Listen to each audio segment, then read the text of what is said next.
Oh, hey there, everybody. Happy Thursday. Just sitting here reading through the Fright File because I'm here with Dustin, who wrote this. Everybody else should be looking at this. Dustin Putman, thank you for being here tonight. Thank you so much. Yeah, I've been watching this show for the last year or so, and it's kind of surreal to actually be on it. I'm not the celebrity. You're the celebrity. Like, look at this beautiful book. I think I told you, but I still love the texture of this cover on this thing. It is so perfect. This thing's amazing. Read through. I just hit the mic and everybody got pissed off. Sorry about that. Read through a handful of the excerpts a couple weeks ago again, and man, I love the way you write. I love every time you come home from some random triple feature on a Friday night and update the internet for what you watched, and I go, man, I feel bad. Dustin hated that movie. Oh no. Well, thank you. Yeah, right now I'm doing more capsule reviews on, Facebook and different social media outlets. But yeah, for over 20 years I was an online film critic and wrote longer form reviews. And Right. it had gotten to the point where I had so many and so many horror film reviews that I just decided it would be a great idea to sort of compile all of the ones that I love the most, and also write some new ones that were exclusive to the book, and publish it. So that's what I did. Is there ever a chance for a volume 2 or something else? What's going on? Because it's been a while. Yeah, so yeah, it was released in 2013, and then in paperback, and then for the 10th anniversary I released a hardcover version of it, and that was the one that you have. But yeah, I always think about doing a second volume. I have so many more that I couldn't get to. Right, right. We already got a question in the chat. Dude says, "What's the UK label that offers free shipping?" That is Eureka. They must have some sort of deal with the British government to get a kickback on the shipping. Otherwise, it would not work. Uh, Craig says he was promised cats. Hello, everybody in chat. Tonight's going to be fun. Of course, we are going over pickups, recent watches, announcements, but then the big cornerstone discussion tonight is one near and dear to both of our hearts as we talk about little capsule reviews of the Fright Files. We're going to be talking about 5 slasher films that are amazing that we love that never got a sequel. And I got to be honest, in literally all 5 of my cases, I'm grateful they never got a sequel. I think that it would have not necessarily tarnished, because I hate when people say, yeah, why'd this get a remake because it ruined the first one. That movie still exists. It's still fine. However, it would have watered them down for sure. Like some of these ones that we love definitely got watered down by the amount of sequels that it got. Right. How easy was it to come up with your 5? I had 8, and I had to really think about my big criteria was I wanted one that's like a big name that people would be like, yeah, okay, that makes perfect sense. But I really wanted to try to not cross over with you, and so I tried to pick singular ones that I'm hoping you didn't pick. But also for the first time in a while, all of mine have physical releases in my hand. I just ran around and grabbed them really quick before we got on here, so it was sort of difficult. What about you? Yeah, I feel like there's one out of my 5 that there's a kind of good chance that we might have crossed over on, but the other 4 I'd be shocked. So, but Maybe yeah, I maybe have we'll see all of some them. shocks. Yeah, but I have all of them on Blu-ray, and yeah, I walked around and gathered them all up too, so I have them to show off. Nice. Well, let's get into some of this other stuff. So the book, first of all, you had been writing for quite some time. You did some exclusive to the book. How many were brand new to the book when you wrote the book? I would say probably like 15 of the 150, because I had written so many Yeah. already. But a lot of the older ones that I had written from back in, so I started writing online in 1997, like Ooh. shortly after I got the internet, and I was 15 at the time. And I still remember that the first review I ever wrote for the internet was Contact, the Jodie Foster movie. Yeah. But yeah, and then a lot of the older ones have been lost to time, and it's probably better that they were. um but yes, a lot of the older reviews that have been saved, I went back and read them at the time, and I was horrified because I had gotten a lot better, I think, just as a writer. So Right. I went through the older ones and basically rewrote them from the start. So if you count all of those two, it was probably much more than 15. Very nice. So with short form reviews, obviously there's not a lot of, the ability to go into the nuance for scene by scene breakdowns, not a lot to go into the plot. For somebody that's brand new to reviews and they look at your work and say, man, I want to be able to write like him. What are some of the things that you think are essential to get out of the way for, say, at most like 3-paragraph review? Oh wow. Well, I know that yeah, for my reviews a lot of the times I had the same basic format. So it's sort of like how they teach you, when you go to college and you write essays. It was similar to that. I would always have like an introductory paragraph, then I would move into the synopsis, and then I would sort of yeah, there would be like a paragraph where I talk about the performances, a paragraph where I would talk about um yeah, dive deeper into like its themes and its different ideas and things like that, and then like the tech side of things. Um, so a lot of times, yeah, I followed that sort of format, and it just came naturally to me. Of course, I would break it sometimes, Yeah. but and I feel like yeah, I feel like if people read a lot of my reviews, I know a few people who yeah, have read a lot of my reviews and regularly every week when I was writing them, and um they've since become critics themselves. And I can sort of I mean, not to toot my own horn, but I can sort of see some of my influence in the way that they write. So that's pretty cool. Nice. We do have a question from Josephine. In honor of Earth Day next week, do you have any favorite movies that show the beauty of nature? Oh my gosh. Well, one that I just saw just this past week, Perfect Days. Ah, Uh, yeah. that's the first thing that came to mind. But that's yeah, that the beauty of nature, the beauty of life in general, and just even like the mundane, everyday things that you go through, like seeing them from a special sort of point of view where you actually don't take advantage of Right. any moment. So I mean, that's a really good one. It's a good call. And speaking of that, let's break into it. How about some recent watches for you? What have you been checking out lately? Oh gosh. All right, I have several. Let's So do it. the first I have, I recently watched The Iron Claw, and I really liked it. I I didn't always agree with Roger Ebert, but he often said that a movie is not what it's about, but how it's about. And I feel like that actually rings true for this movie because I have absolutely no interest whatsoever in wrestling. Same.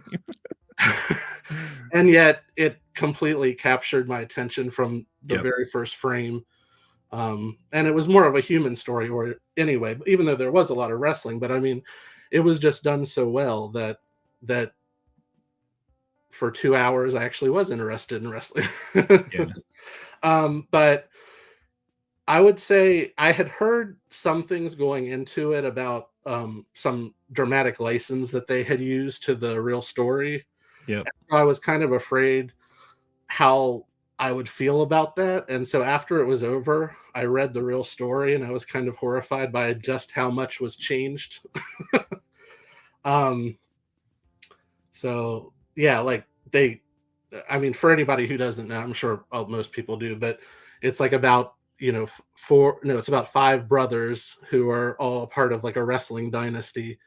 And there was a sixth brother in real life who grew up and he suffered from asthma and brittle bones, and he never felt like he measured up to his other brothers, and he ultimately took his own life. And they completely cut him out of the movie.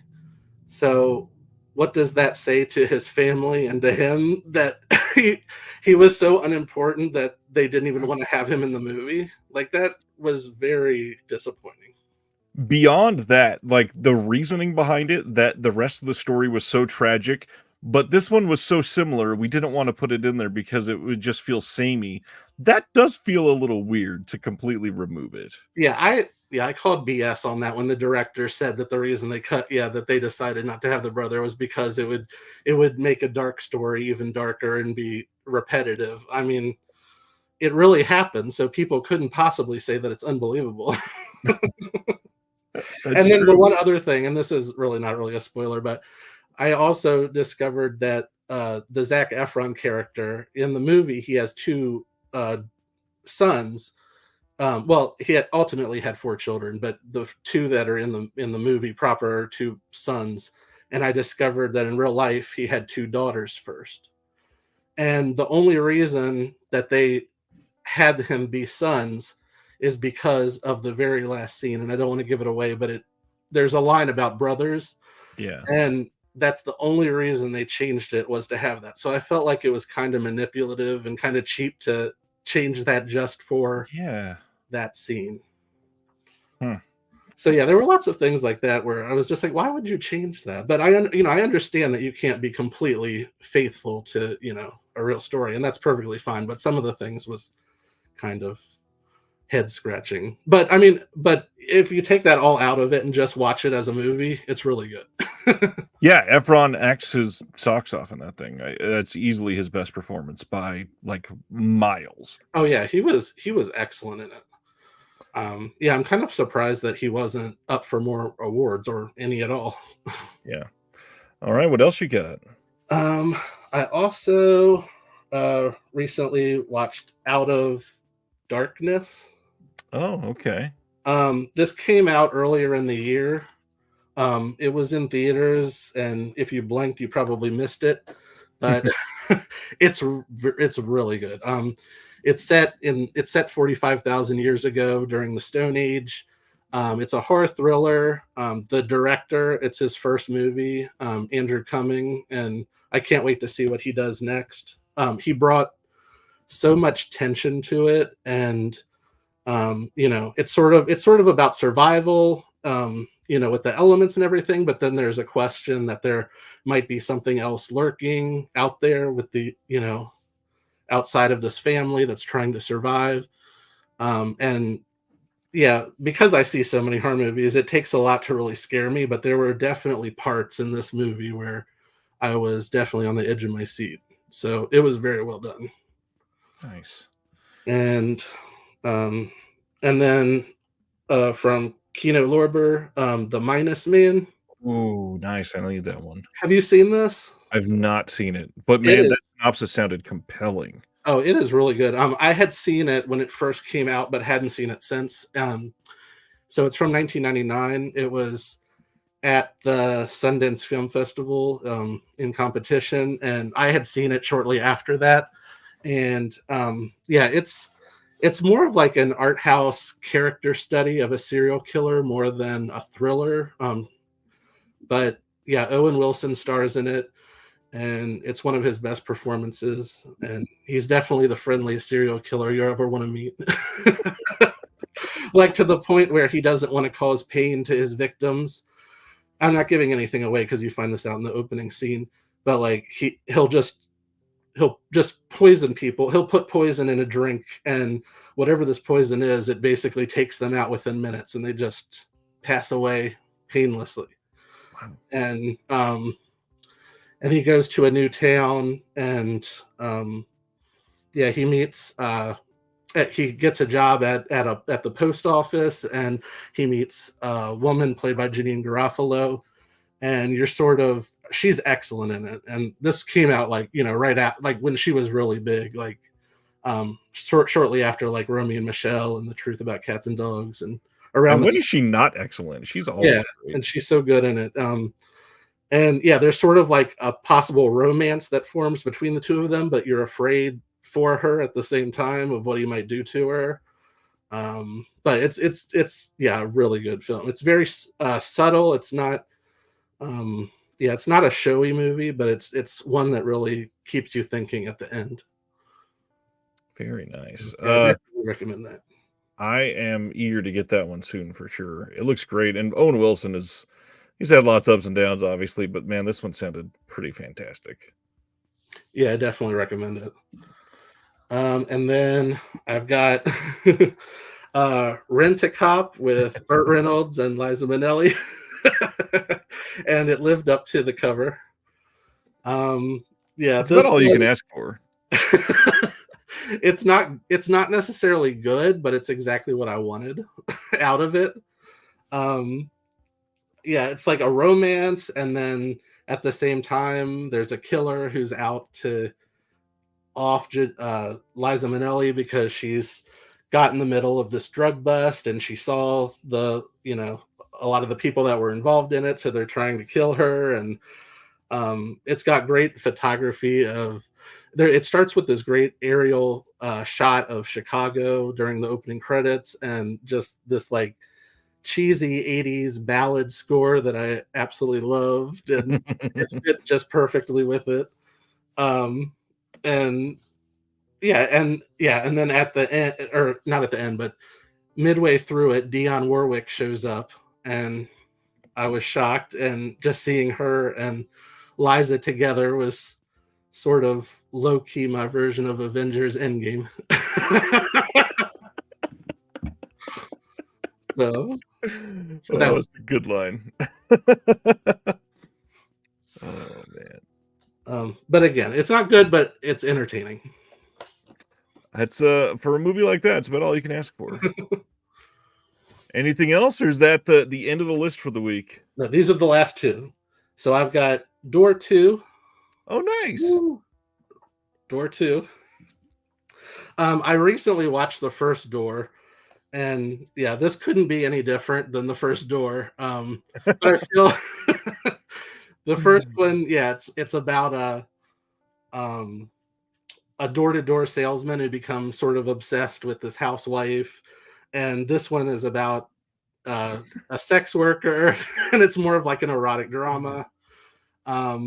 It's surprisingly funny in parts. Like it had me rolling. Like at the end, you've seen it, right? Oh yeah. The last scene at the wedding, when without giving anything away, when she gets up and gives her speech, it was absolutely hilarious.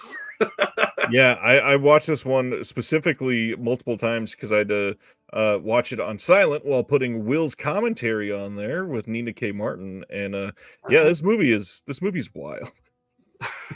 So yeah, I enjoyed it though. It was really good. And then the last one that I watched from Deaf Crocodile is The Mysterious Castle of the Carpathians. Oh, nice. Have you seen this one? I've not watched this one yet. This is on my soon list. It is insane. I'm so glad that I saw it. It's definitely, I know people throw this around a lot, but it truly is unlike anything else I've ever seen. Yeah, it's steampunk, it's horror, it's fantasy, it's opera, it's Monty Python, all rolled together. The production design is amazing. It's just, yeah, when it was over, I wasn't sure what I'd just seen, but I was happy I saw it. That's probably about 73% of Deaf Crocodile releases, I'd say. Yeah, that's a pretty accurate assumption there.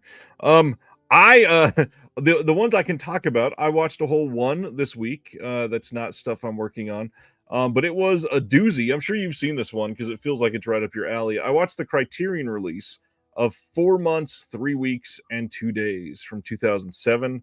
It is a Romanian film about a woman that is pregnant and trying to find a way to, quote, take care of it with discretion, and puts herself in just some awful situations to try to do it. And it's all about the hardships faced while going for that. Can't even say procedure, I guess, but just facing that in a country that is unaccepting. And man, what a timely movie to watch in 2024 in the US. This movie is rough. I watched this with my wife and her friend, and man, did it piss the three of us off quite a bit. But I do want to say, primarily, it really showed everything that I wanted to see in a movie like this. It really captured the differences in classes over there. It really shows you how especially in very specific scenes, like how haphazardly some of these people are forced to live because of the conditions, the trials that face somebody because they are essentially viewed as less than. And yeah, Yeah, great movie. Yeah, isn't it? It's set in 1987, and it's during. I don't know who the president was, but it was like during his dictatorship or something. Yep. So I think, but yeah, I guess one of the when we had talked earlier this week, and you had mentioned that you had seen something that you really loved, and one of the nice things about Letterboxd is I kind of put together what it was, and I had the movie on Criterion, and I'd never watched it, so I watched it. Nice. What'd you think? So I watched it last night, and it was amazing. Yeah, it won the Palme d'Or at Cannes that year, and I mean, I can definitely see why. I mean, the amount of tension in this film, like it's outrageous and it's enraging, like the subject matter, but also, yeah, just the way that it follows these two women, and yeah, the tension that builds, and you don't know what's exactly going to happen, and plus their surroundings seem not all that great anyway. There's also one scene set at a dinner table that was one of the most claustrophobic things I've ever seen in my life. It sort of reminded me of oh my goodness, what's it called? The movie with the Shiva Baby. Yes. It had that same feel to it. It's like forced cringe comedy at the end of the day. It's not comedy in the moment, but afterwards you're like, oh, that was awful, and we made it. And it's such a wonderfully written film. And I, again, being a little cagey about some of the details, because I hope some people hear this and go watch it, because there's so many things, like just by saying it's about somebody facing an abortion is kind of a bit of a spoiler, because they don't even mention that for the first 30 minutes of the movie or something. It is something that they set it up like almost anything could be happening. If you're astute enough to understand Romania in the 80s, you probably get what's going on, but they don't outright say it until it's like, oh, we're already in a situation that feels really bad because of it. And now that they're in that situation, you don't think things can get worse, and it just keeps getting worse. But one thing I pointed out in my review, which I really want to say with the writing with this, the thing that complements it perfectly is the way that they filmed it, because it is mostly Steadicam for the first, I don't know, 75% of the film or 80% of the film. And then something happens and there's a desperation moment. And from that point forward, it is shaky cam. And it's like this climax of, we thought we were in control, and now, holy shit, everything is out in the open. Everything is out of our control. I don't know what to do. And because of that, they add with that camera movement the feeling of that absolute tension and worry of, like, at any point we could all be arrested and just the rest of our lives ruined. Ronnie's asking what movie we're talking about. We were talking about 4 months, 3 weeks, and 2 days. It is a Criterion release. And yeah, it's one of the better films I've seen in a while. I would agree. This movie is astonishing. Still in print from Criterion. All of the sales, you can get it for $20. Please pick this up. Add it to your wish list. It is remarkable. Yeah, and I also want to. I'm really curious to see the director's other films, because I think Criterion has put those out as well. I think his next film was Beyond the Hills. Yeah, and then there's another one called Graduation. So I'm curious to check those out now. Well, now we always talk about pickups, and you always got a bunch. So let's hear what you're excited to have picked up recently. I'm gonna go quick through this because I have a lot. All right, so I got Hamlet with Ian McKellen, and this is a film stage version of Hamlet that was done in London last year. So I got that. It's rare that those get releases. That's nice. Yeah, I try to pick those up when they do, just because I wish they did more of those. Yeah. Affliction from Shout Select. I saw this when it came out in, I believe, 1998, and 97, and I remember absolutely loving it, but I don't remember anything about it except there's a lot of yelling. I want to pick this one up, but what kind of pisses me off here, it's a Paul Schrader film coming out through Shout in an eco case with no booklet and like next to no special features. Yeah, it Like, deserved better than that. come on. Right.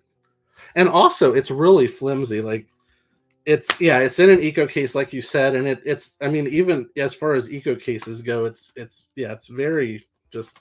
It feels like it could fall apart at any second. I got Lisa Frankenstein, even though I know the 4K is coming. I hope so. I also got Fallen Leaves. Movie, nice. From Mubi. I haven't seen it yet, but I'm really curious to see it. Two new Criterions. To Die For and Workmeister Harmonies. Nice. I love To Die For. It's one of my favorite Nicole Kidman performances and one of my favorite Gus Van Sant films. I've never seen Workmeister Harmonies, but me neither. It sounds great. This one I got just for the curiosity of it, but I'm kind of scared to watch it. It's Goodbye, Uncle Tom. I've heard a lot of different things about that one. Patrick, which is from Indicator. Look at which one of my pickups is. Oh. Yeah, I've never seen Patrick. Honestly, I don't think I've ever seen it either. And then from Second Sight, I got Green Room Possessor. I am so dying to get Green Room in. Yeah, the 1 year that I actually made it physically to Sundance was the year that Green Room was there, and I saw it at Sundance. So that's sort of a cool memory that I have. And the very last thing I got, and I just got it today in the mail, it is the first Graveface title. Oh, wow. Nice.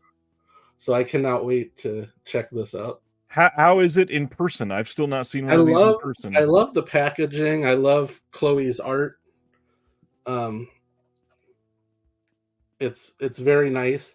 It has like a 1/3 slip on it. I'm not sure what you would call that. They're calling it an obi strip, by the way. Yeah, it's very tight. I got it out, but it's kind of hard to. Oh, there it goes. So it does come off, but it's a little tight. But it's very nice. So I was very excited to get that. Nice. That release of Hamlet, did you get that on Amazon UK? Yes. Yeah. Stan is asking where, because he he needs it right now. Yeah, I ordered it from Amazon UK. Will is pointing out that you have a review of Affliction on your website from 97, and he says, I wonder if your take on it has changed in 30 years. That has to be one of the earliest reviews that I have that hasn't been lost, and I'm horrified if you read that because it's probably not very good. But I would be curious to see too what if my opinion has changed in the last 30 years, because I gave it 4 stars back then. Wow.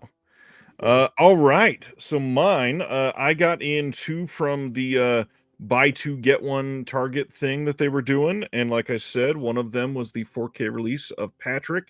I do want to say, loving these slimline deluxe indicator packages. Yeah, I love them. Yeah. This is a really nice way to save space and give it its due in a really, really nice package, and liked it so much, figured I'd pair it with Cold Eyes of Fear. This is the other one. Came out around the same time. These are both 4K UHD releases, both numbered, both hard box releases, both thin compared to their old kind of giant box single style release.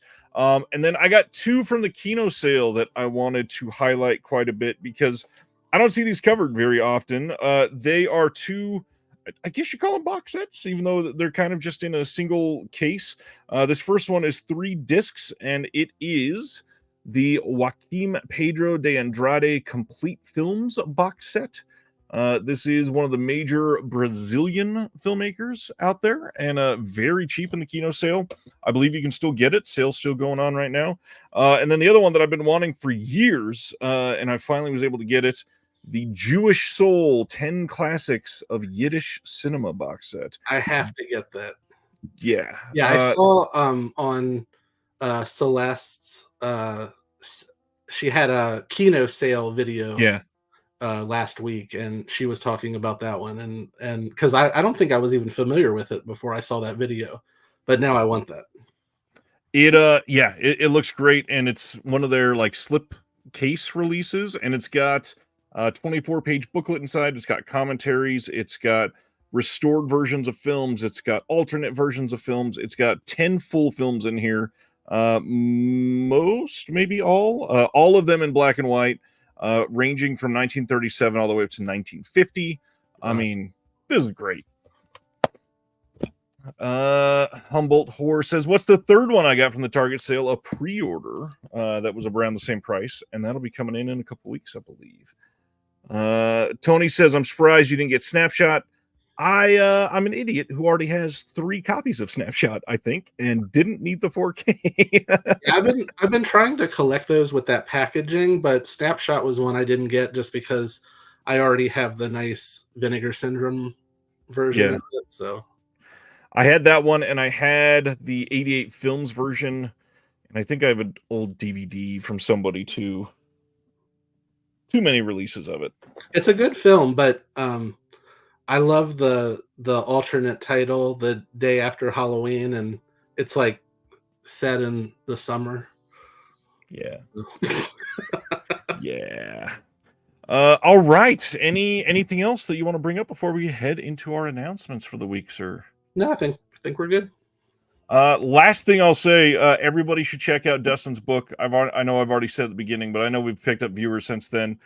Link for his book is in the description below. Follow Dustin, Facebook, Instagram, everywhere. He is great. Craig just got his Departed 4K shipped. I'm eager to check that one out again. Was just talking about that earlier today, actually.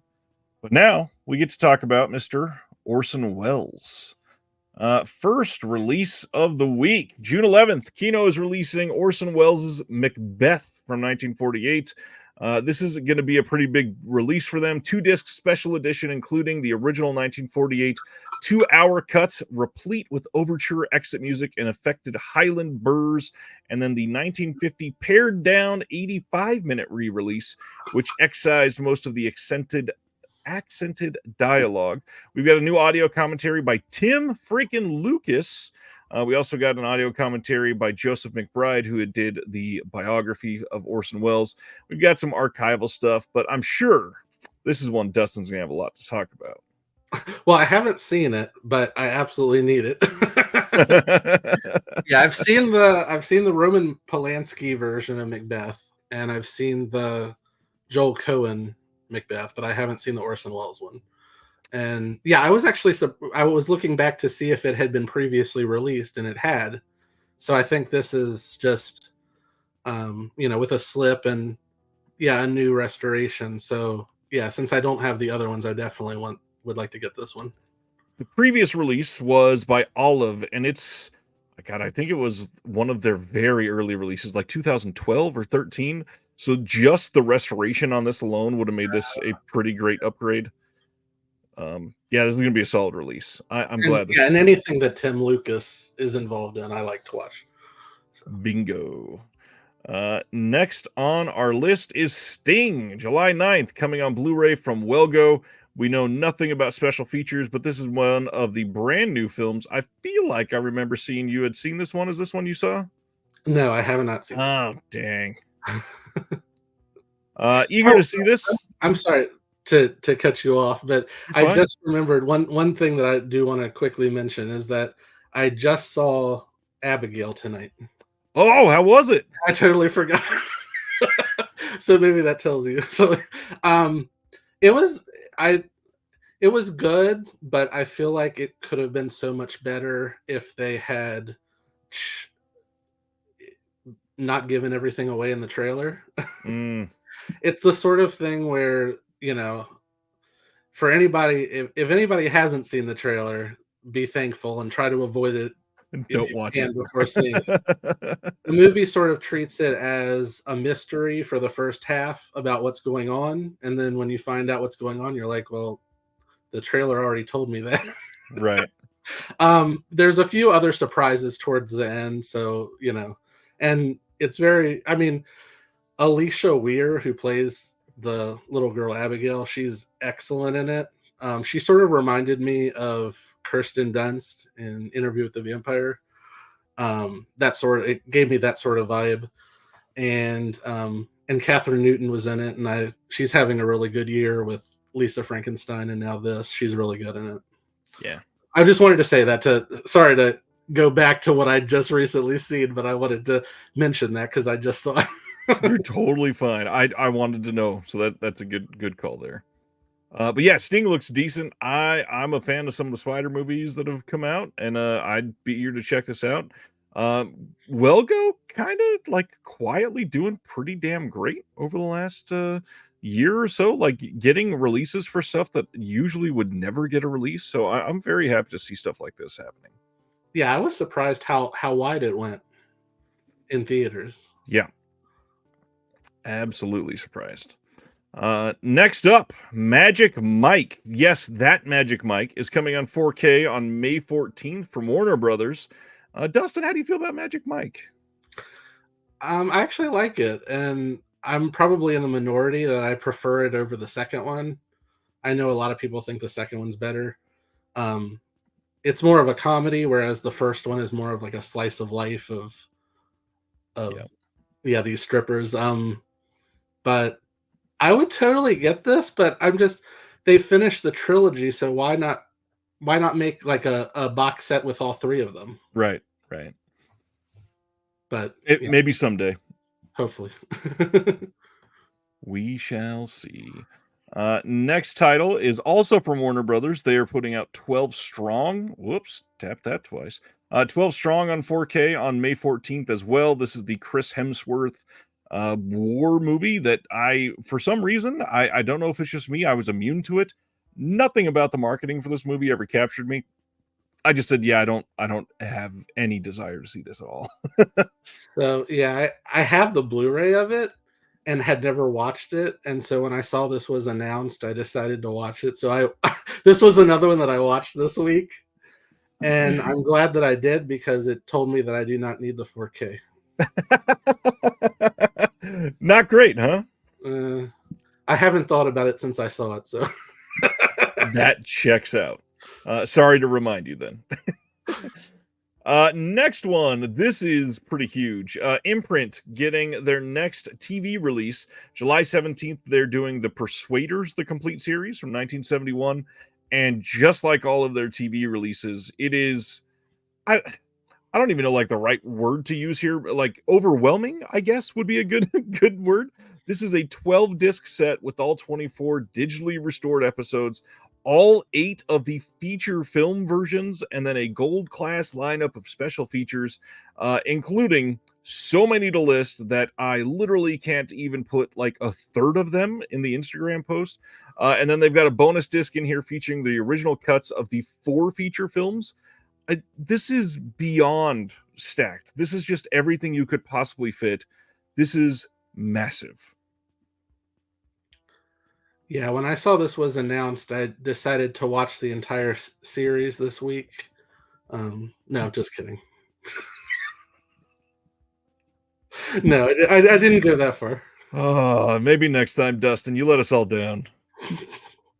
How many of the feature film version? No, I'm just kidding. Had you ever seen this at all? No, I've never heard of this. So I had not either. I watched the trailer. It looks pretty damn great. A lot of the stuff that Imprint has done has been more of like the British film variety, like the Avengers that they did.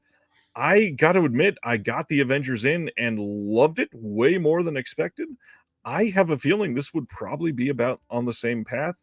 I'm eager to see it. It looks very good, but Imprint stuff, when they're doing TV, it is not a joke. If you're even like partly interested in the TV stuff that they're putting out, you might want to jump on it because these are like definitive sets for these film or TV and films, I guess.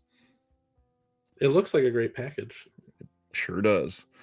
Next, Kino announced a brand new 2K remaster coming on Blu-ray of Repossessed. Now, this was I believe leaked a couple years ago to supposedly be coming from Vestron. It was never officially announced, and then this came out, and Kino is working on it. It's again one of those things where we don't have a release date, so who knows when. But Repossessed finally getting a Blu-ray release for everybody that's dying to see it. How do you feel about Repossessed, Dustin? Well, yeah, when you had posted about this announcement, there was someone in the comments who, of course, said, "Why do we need this on Blu-ray?" And you said because, I guess, well, for nostalgia purposes, because a lot of people really enjoy it, and that's Yep. definitely for me. Like, I think I was growing up at the exact time that this came out, and it was perfect for me, and I was a fan of The Exorcist anyway. So, I mean, I can even remember when this was being filmed, and Entertainment Tonight was covering it, and I like couldn't believe that Linda Blair was back, and and it was a spoof, and Leslie Nielsen was in it, and I can't say, it's probably been 20 years since I've seen it now. So I'm curious to watch it again to see how it holds up, but I definitely have that nostalgia factor for it. So yeah, I'll definitely be picking it up though. So we definitely need this on Blu-ray. It was definitely needed on Blu-ray. I got to admit, it was a funny timing thing. I can't remember if it was the exact same day, but right around here, I think it was Paramount announced a reboot of a very. I'm not even going to go down the path, but like you're rebooting something that's very near and dear to Leslie Nielsen after he's gone. Kind of hurt a little bit, but either way, I'm glad that somebody will love it, and hopefully that excites more people into checking out the originals. Mhm. Uh, Craig says Blu-ray will at least get us close to what it was supposed to look like originally. Perfect example of a film that doesn't need a 4K release, though. That is true. And yet, if you look at the comments on Facebook, you will see 7 people that will argue with you. And also, I Okay. feel like, I mean, whenever anybody, yeah, comments about, who was asking for this on Blu-ray or who needs this, I feel like everything deserves to be on Blu-ray just for the preservation alone. Like, I don't know, it's someone's favorite. I think I've heard that before. I've tried to stop saying that as much.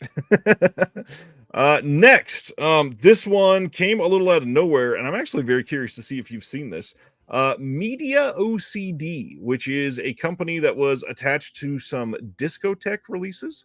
They are putting out their own deluxe edition of Too Much Sleep. This is a film from 1997. It's coming on Blu-ray on May 7th. It is a deadpan comedy film that is directed by David McKilling. Have you seen this?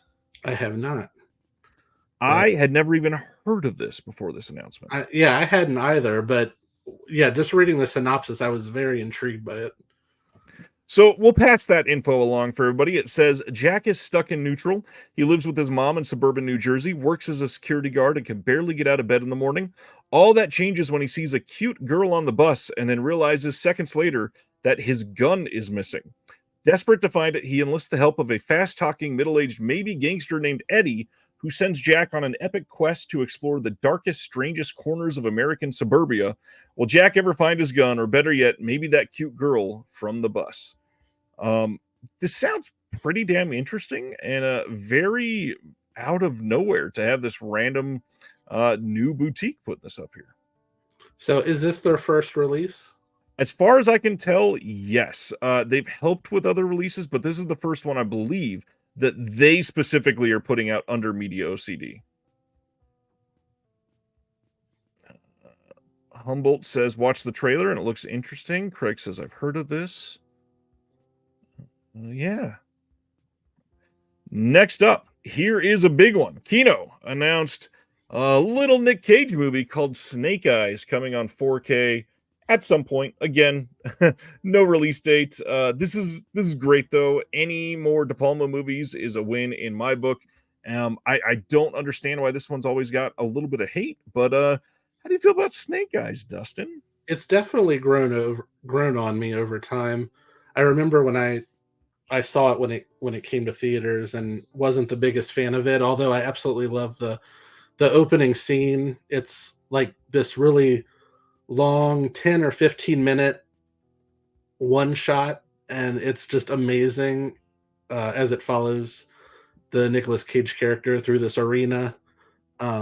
Very well done and very De Palma esque. But yeah, I've seen it several times since then, and definitely like it now. And yeah, I'm very happy that it's getting a 4K. I know a lot of people are hoping that there might be deleted scenes finally, because apparently there was some famous original ending that had to do with like the hurricane outside that's going on or something. But even if we don't get it, I'm happy that this is coming out. Yeah, this is a big one. There are still lots of De Palma films that we could have decent releases for, especially some of the more modern stuff from De Palma. I know that those get overlooked quite a bit, but I really wish somebody just took a little bit of a leap and got some more eyes on those movies. It's crazy that we have somebody like Brian De Palma and movies come out and they just literally get forgotten. And it's like, uh, this is the guy that made Carrie, and we're just kind of turning our back on. What are we doing? I know, yeah. Exactly, Couch. Uh, Craig, this is not the cover art. By the way, Craig says, glad we got the entire movie poster billing block on the cover art. This is just literally the poster. This will come later. We'll find out what the cover is eventually. Next up, Criterion. We got a lot to talk about with Criterion this week, or this month, I should say, rather. First off, huge month for Criterion. I'm sure most people would agree, although I did see a couple people with the whole nothing for me this month about Criterion. It's like, well, there's some classics. Let's not talk like that. I'm so tired of people like that who just like to whine about everything. Just because you're not interested in something doesn't mean other people are. Yeah, I don't understand, especially with a month like this, how you can see everything that they've I won't say fixed because they still have a lot of problems, but they've turned the tide on 4K, and we have a month where literally everything is 4K except for one release, and it's one that already came out from a boutique label that is attached to Radiant. So a lot of people might already have that other film already on Blu-ray. But either way, this is a massive month. So let's get into it. First off, July 2nd, 4K and Blu-ray release of Pat Garrett and Billy the Kid from 1973, a Peckinpah film. I forgot to check. I don't remember. Somebody in the chat, correct me if I'm wrong, or Dustin, if you know, I feel like this might be the last of at least the big Peckinpah movies that we needed on Blu-ray. I think there might be one more. Yeah, I'm not sure. I can't remember, but this is huge. This is like monumental type of announcement. Yeah, I'm really curious to see this. I've never seen this one before. I know that there was some controversy about some cut not being included or something, but I think there are 3 cuts still involved, so I don't know. The big thing is this doesn't have the quote TCM cut that played on Turner Classic Movies.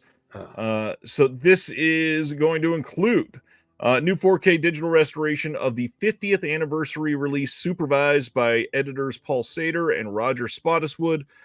We've got a new 4K digital restoration of the original theatrical release, which is pretty damn cool. We got an audio commentary for the 50th anniversary release featuring Sater, Spottiswoode, and then adding in critic Michael Sragow. 2 4K UHD discs of the films presented with Dolby Vision, HDR, 2 Blu-rays with the films and special features. We've got, let's see, new interview with author Clinton Halen about the film's soundtrack, Peckinpah's Last Western, a new program about the making of the film, an archival interview with James Coburn, trailer and TV spots, and then an essay by author and critic Steve Erickson. And one thing to note, this is not like the already 4Ks on this slate. This one is actually going to be a $70 MSRP release rather than $50. So instead of the normal on sale $25, this will be $35 on sale. And then specifically, it's because it's a 4-disc release.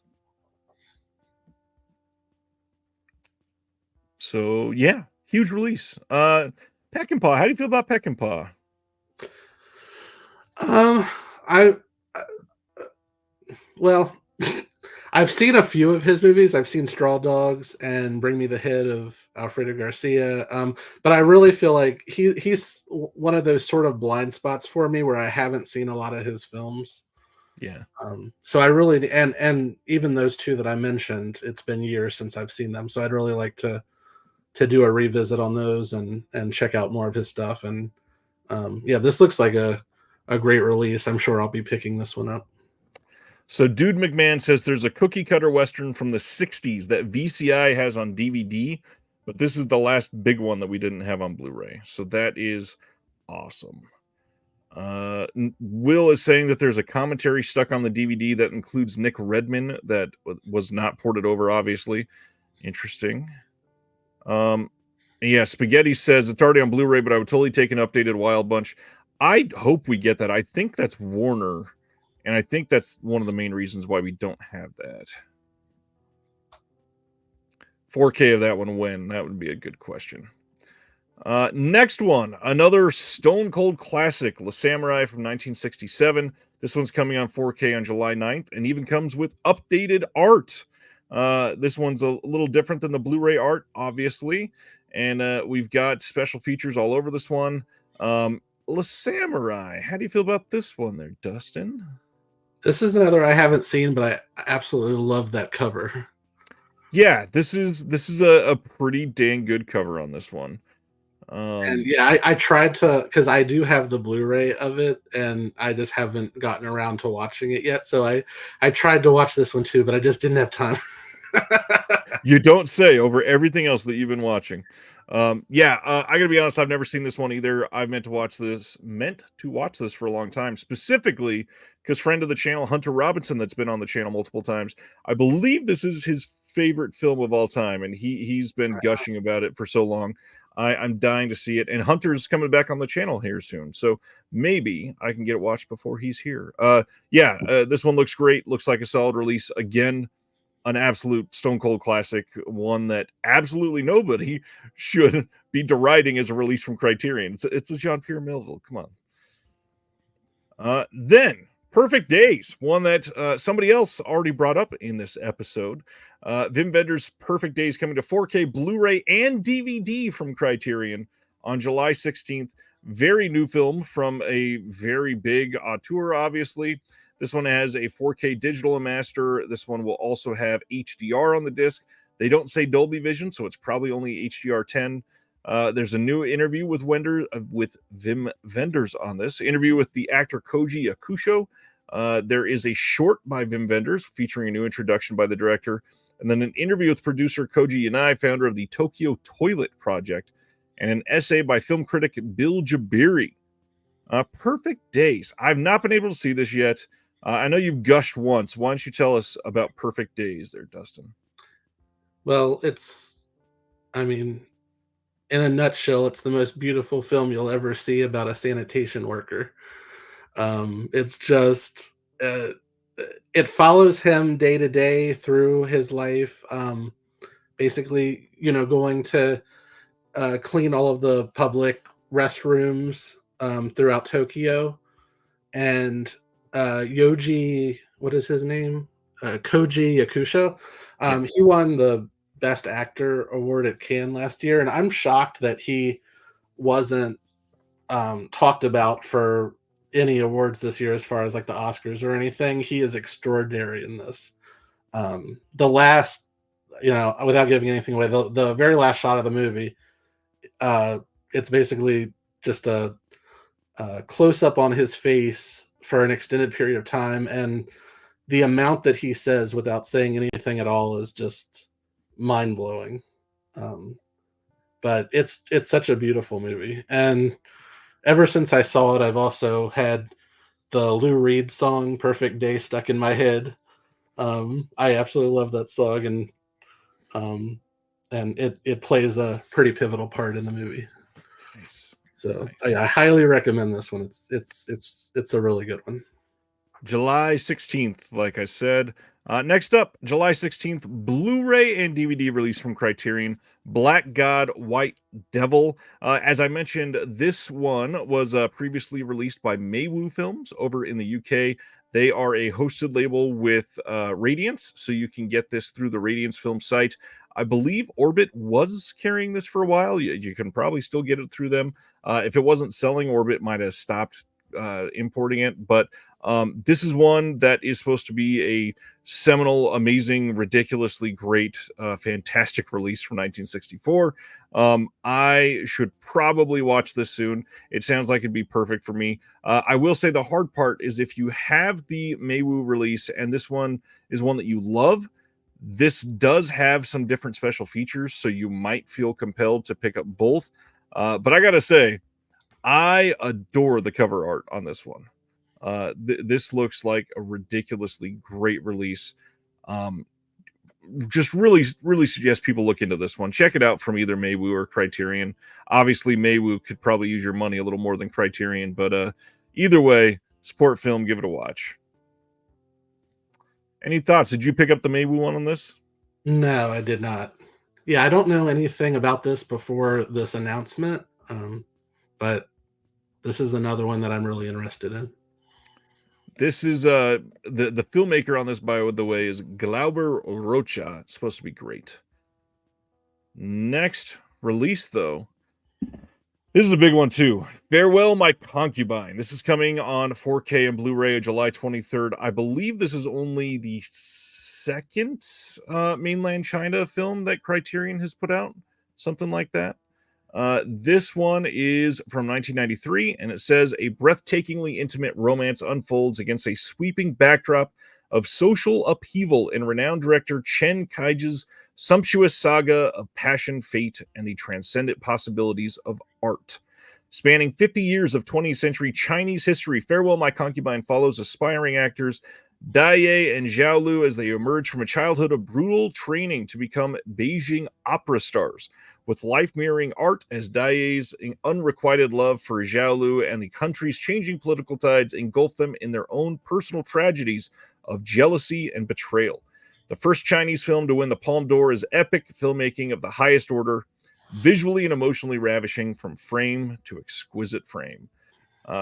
This one is coming on 4K and also has a Blu-ray with it. It has new conversations between Chinese cultural studies scholar Michael Berry and the producer Janet Yang, a documentary from 2003 on the making of the film, interview from 93 with the director conducted by journalist Charlie Rose, a trailer on this, plus an essay by author and scholar Pauline Chen. I have still yet been able to see this one. Dustin, have you seen this one? I saw it when it first came to video, so I was probably like 11 or 12. I don't know if this is fully appropriate for 11 or 12-year-old, but and I don't remember too much about it, but I remember it was very buzzy when it came out. It was very acclaimed, and I remember enjoying it, but I mean, you know, I'd be very curious to revisit it because it's been so long. And I'm sure my tastes have completely changed since I was 11 or 12. So, well, and the images I've seen from this one screams for a great looking 4K. So I'm hoping that they make this one look gorgeous. I wish there was Dolby Vision. I'm not even seeing any mention of HDR unless they've updated the listing since I posted the announcement. So hopefully it looks great. Finally, this is a big one. July 23rd on 4K and Blu-ray, Criterion is releasing Risky Business. Yes, Tom Cruise's Risky Business. And man, the amount of people that I saw complain that Criterion would go so low to release Risky Business. How do you feel about that argument, though, Dustin? Well, by my face, you probably know that I don't feel that way. I read that this was Tom Cruise's first film that's been in the Criterion Collection. Is that true? That is 100% accurate. That's shocking. I think it's a great movie. I probably growing up, I probably gravitated more towards like the John Hughes types of teens movies, but I definitely really liked this one. and probably appreciated it even more when I saw it as an adult. So, and yeah, a 4K restoration and the amount of special features that are on this, I think this is a great choice for Criterion. Well, speaking of extras, let's talk about that new 4K digital restoration of the director's cut and the original theatrical release, supervised and approved by the director Paul Brickman. We've got one 4K disc of the film presented in Dolby Vision, HDR, and a Blu-ray. Audio commentary for the theatrical release featuring Brickman, Avnet, and Tom Cruise. New interviews with Avnet and casting director Nancy Klopper. New conversations between the editor Richard Chu and film historian Bobby Osteen. There is a story of risky business, a program featuring interviews with Brickman, Avnet, cast members, and others, some screen tests with some of the actors, and then an essay by film curator and critic Dave Kerr. Um, I, I've always looked at this as much smarter than people give it credit for. Uh, this is this is not surprising to me. This is a pretty solid pick. Not only that, we've seen over the last couple of years proof that every single label needs to put out a film like Risky Business sometimes that will sell very well on release, that they can recoup some of the costs so that we can keep getting some of the other obscure films that we are all dying to see. So let's not complain. I see also that there's a comment, like you said, a commentary that Tom Cruise is on. I'm assuming that's like an archival commentary. It doesn't say, but I would bet yes. I highly doubt Tom Cruise sits down for 2.5 hours to discuss Risky Business In the middle of filming his next Mission Impossible movie. that he's been filming since like 2019. I think he's been filming these two films since 2019 at this point. It certainly feels that way. That's a good comment, Blake. For the longest time, the only way to get the Prince song DMSR on CD was by buying the Risky Business soundtrack. Wow. Let's see. Yes, dude says my frustration is still not having Born on the 4th of July on 4K, but there's this. Obviously, it's just venting. They got to do what they got to do. This is their 4K answer to the Armageddon DVD. Kinda. I feel like they've gone in a different direction from Armageddon, at least. I feel like I was gonna say, I feel like if they were gonna put Born on the 4th of July out, that well, if I feel like they would have to get the rights to Platoon and Heaven and Earth and sort of put all three of them together, because wasn't that like Oliver Stone's Vietnam trilogy? I think so, yeah. Which that would be an amazing set if they were able to do that. It would, and they could fix what's going on, Eric from MVD Rewind? Yeah, if they could fix that really terrible Platoon 4K that's already out there, that'd be pretty damn great. I have that, but I haven't watched it yet because I've heard so many horror stories. I'm afraid to put it in. I was not talking down on Armageddon, by the way. I think Armageddon's fun. Armageddon deserves a 4K, says Sibner. All right, going to our next title. Let's go over the UK. We've got a bunch of UK stuff to cover this week. It was a myriad of UK only releases out of nowhere. Oh, there we go. GK Fan says the commentaries from the 25th anniversary DVD release. Oh, nice. I wonder, I'm curious if Tom Cruise has ever done any other commentaries or if that's the only one he's ever done. Because I can't. Oh, man. I feel like did he not do a Top Gun 1 at some point? Not that I recall, but he could have very well. Huh. All right, let's go over to the UK. First, another big name, Ken Russell's The Music Lovers, coming to Blu-ray on June 17th from BFI. This is going to have a new audio commentary by Matthew Malia. Interview with Alexandra Verney Elliott from this year. Ken Russell's son looks back on his father's work and remembers his own appearance in The Music Lovers. That's pretty rad. And then there's a whole bunch of archival features on here.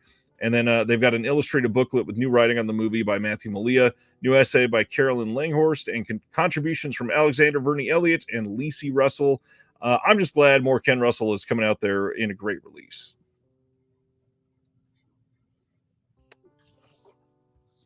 Oh, he did a video commentary for Jerry Maguire. Oh, I remember that. Yep. I've seen that one. Huh. Interesting. Ken Russell. How do you feel about Ken Russell overall there, Dustin? Yeah, he's very unusual. Very. But I just every time I see a Ken Russell film coming out, I just always dream that we're one step closer to the Devils. Well, and speaking of BFI, they do have the best current release of it on DVD. But yeah, it would be nice to get an updated thing. But Well, I guess my question is, I mean, I know there's the controversy involved in Warner Brothers and all of that, but if they can put the Devils on the Criterion streaming channel, why, like, how is that different than just putting out a nice Blu-ray release of it? if I remember right, that streaming version was still the cut version. It was not the uncut version. Okay. I don't think legally the uncut version has ever been released. Oh, really? Oh, I didn't know that. Or if not, it's been a long time. And yeah, completely agree with John. I don't think it's anywhere near as controversial as people think. Eric says it's because of money. Yeah, that's probably a big part of it. Although you got to imagine at this point, if they put out the Devils, they would make just huge hand over fist money. Oh my gosh, that and also The Lift. This is true. Yes, Ronnie and Tony have both confirmed that it is the cut version that was. Oh wait, I'm sorry, not The Lift, The Keep. Oh, The Keep. Well, that one supposedly is the elements are not good enough to get that upgraded to HD, I think, is what they said. I thought that it was just Michael Mann not wanting to put it out or something. The Devil's bigger, longer, uncut. Studios weigh the cost versus reward. Correct, Eric. Yeah, that's a big thing, but you can't imagine with the Devils the cost would outweigh the reward for this. Just the amount of positive publicity for the studio alone would be huge with them putting that out. I don't know. The cutscenes are in the documentary about it. Yes. All right, so that is the Music Lovers' next title. They are also doing Die Monster Die from July 22nd. Somebody in the comments on here said, or if you read this in German, it is The Monster The. So this is coming out. We've got an audio commentary by Vic Pratt and William Fowler from this year. It's a new audio commentary by the founders of the BFI Flipside line and authors of The Bodies Beneath, the Flip Side of British Film and Television. They're also going to be doing some other new extras for this that they've not confirmed yet. This first pressing will have a booklet, just like most of the others. Oh, geez. Craig says, here's an offer. We will pay for the entire restoration of the Devils, manufacturing and distribution, plus hand over 50% of revenue for the rights to put out the film. All right, Warner, if you're watching. Yeah, get Warner Brothers on the phone. Oh, man. Well, that's the frustrating thing. And we're going to talk about Warner later tonight because Shout had announced some Warner titles today, actually. The really frustrating thing about this is Warner doesn't work with basically anyone. And then they decide to work with Shout Factory, and Shout takes their films and does next to nothing with it. Eric says he can tell us why Warner won't do that. Tell us, Eric. Please tell us. So yeah, that's Die Monster Die with Boris Karloff. Next title is Remembrance from 1982. This one's coming from BFI as part of their Flipside series on July 15th. This is set around the pubs and clubs of the then notorious Union Street in 1980s Plymouth. Colin Gregg's direction and Hugh Stoddard's script skillfully cuts between the interweaving stories of several characters as they prepare for the coming months at sea. The ensemble cast includes early performances from the likes of Timothy Spall, John Altman, and Gary Oldman in his big screen debut. Or why most big studios don't license. Please share away. Type as fast as you can, Eric. Baby Oldman, exactly. What is this? This is Remembrance. So on this, we're going to have a newly remastered from the OCN and presented in high definition. Interview with the director from 2024. Brand new interview with the director. Interview with the screenwriter, Hugh Stoddard. Interview with John Altman, brand new for this. We've got a 19-minute following the daily lives of the new naval ratings from their arrival at training establishment HMS Raleigh. It will be a nice little featurette on there.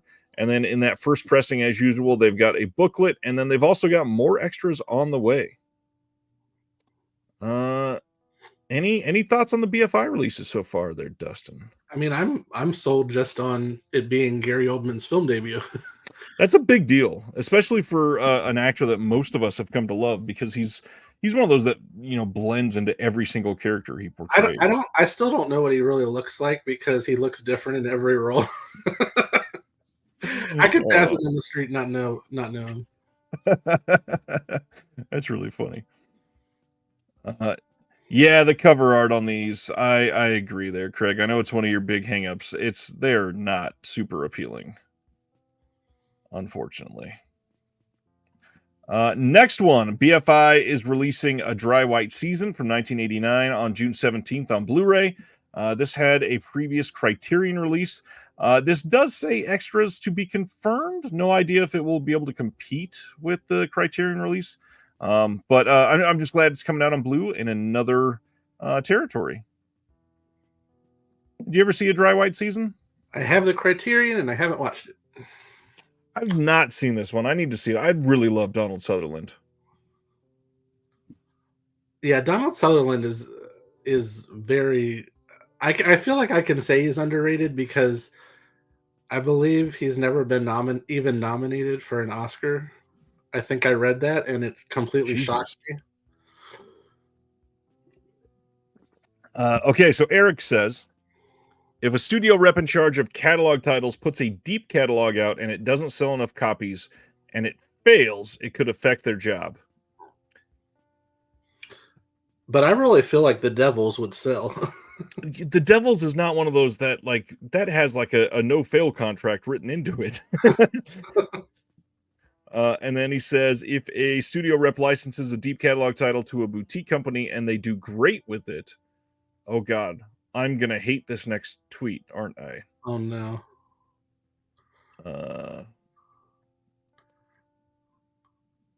It could affect their job because they didn't do it themselves. Yep, that pisses me off. So basically, the best thing to do is to not do anything, because there's no risk, because you didn't see somebody else succeed and you didn't fail. Yikes. Huh. That's a good way to put it. I mean, yeah, this is the obvious thing. John says it probably would just be Warner Brothers doing a Devil's 4K themselves, but if they think that title is too risky, that essentially indicates no title is worth putting out, because that is literally the most written about, we're dying to see it on physical media title. And if they're scared to do that one, then nothing is worth putting out, period. That's embarrassing. All right. Next announcement, another BFI, another one with big names, Heavenly Pursuits from 1986. This is coming on June 17th on Blu-ray with Helen Mirren and Tom Conti. This one is supposedly pretty damn great. I read a little bit on this one when I posted this. We got an interview with Tom Conti from 2024, brand new interview. Helen Mirren speaking on the BFI stage in 2019. There's a little interview with her. There is a 13-minute short called The Miracle. There is a 19-minute short called The Science of Miracles. This is a little featurette from the BFI archive. And then they got a BFI booklet in that first pressing, of course. Eric says he worked for several yeah, and when I interviewed Eric, yeah, we talked about that for just a minute. Worked for several studios, seen it firsthand. It's safer to do nothing. Good God. Well, Eric, since you've worked at so many boutiques, and not to run with this, we're going to talk about a Warner release coming in the UK tonight. That's this big fancy release of a major title. Why are they doing it in the UK and not in the US? You don't think I know which one you're talking about. You don't think we're days away from the US version being announced? I think we'll get one in the US that will be much less robust than the UK release, just like they did with The Exorcist. And if you're not going to do it for The Exorcist, why would they do that for that title that we're going to talk about in a little while?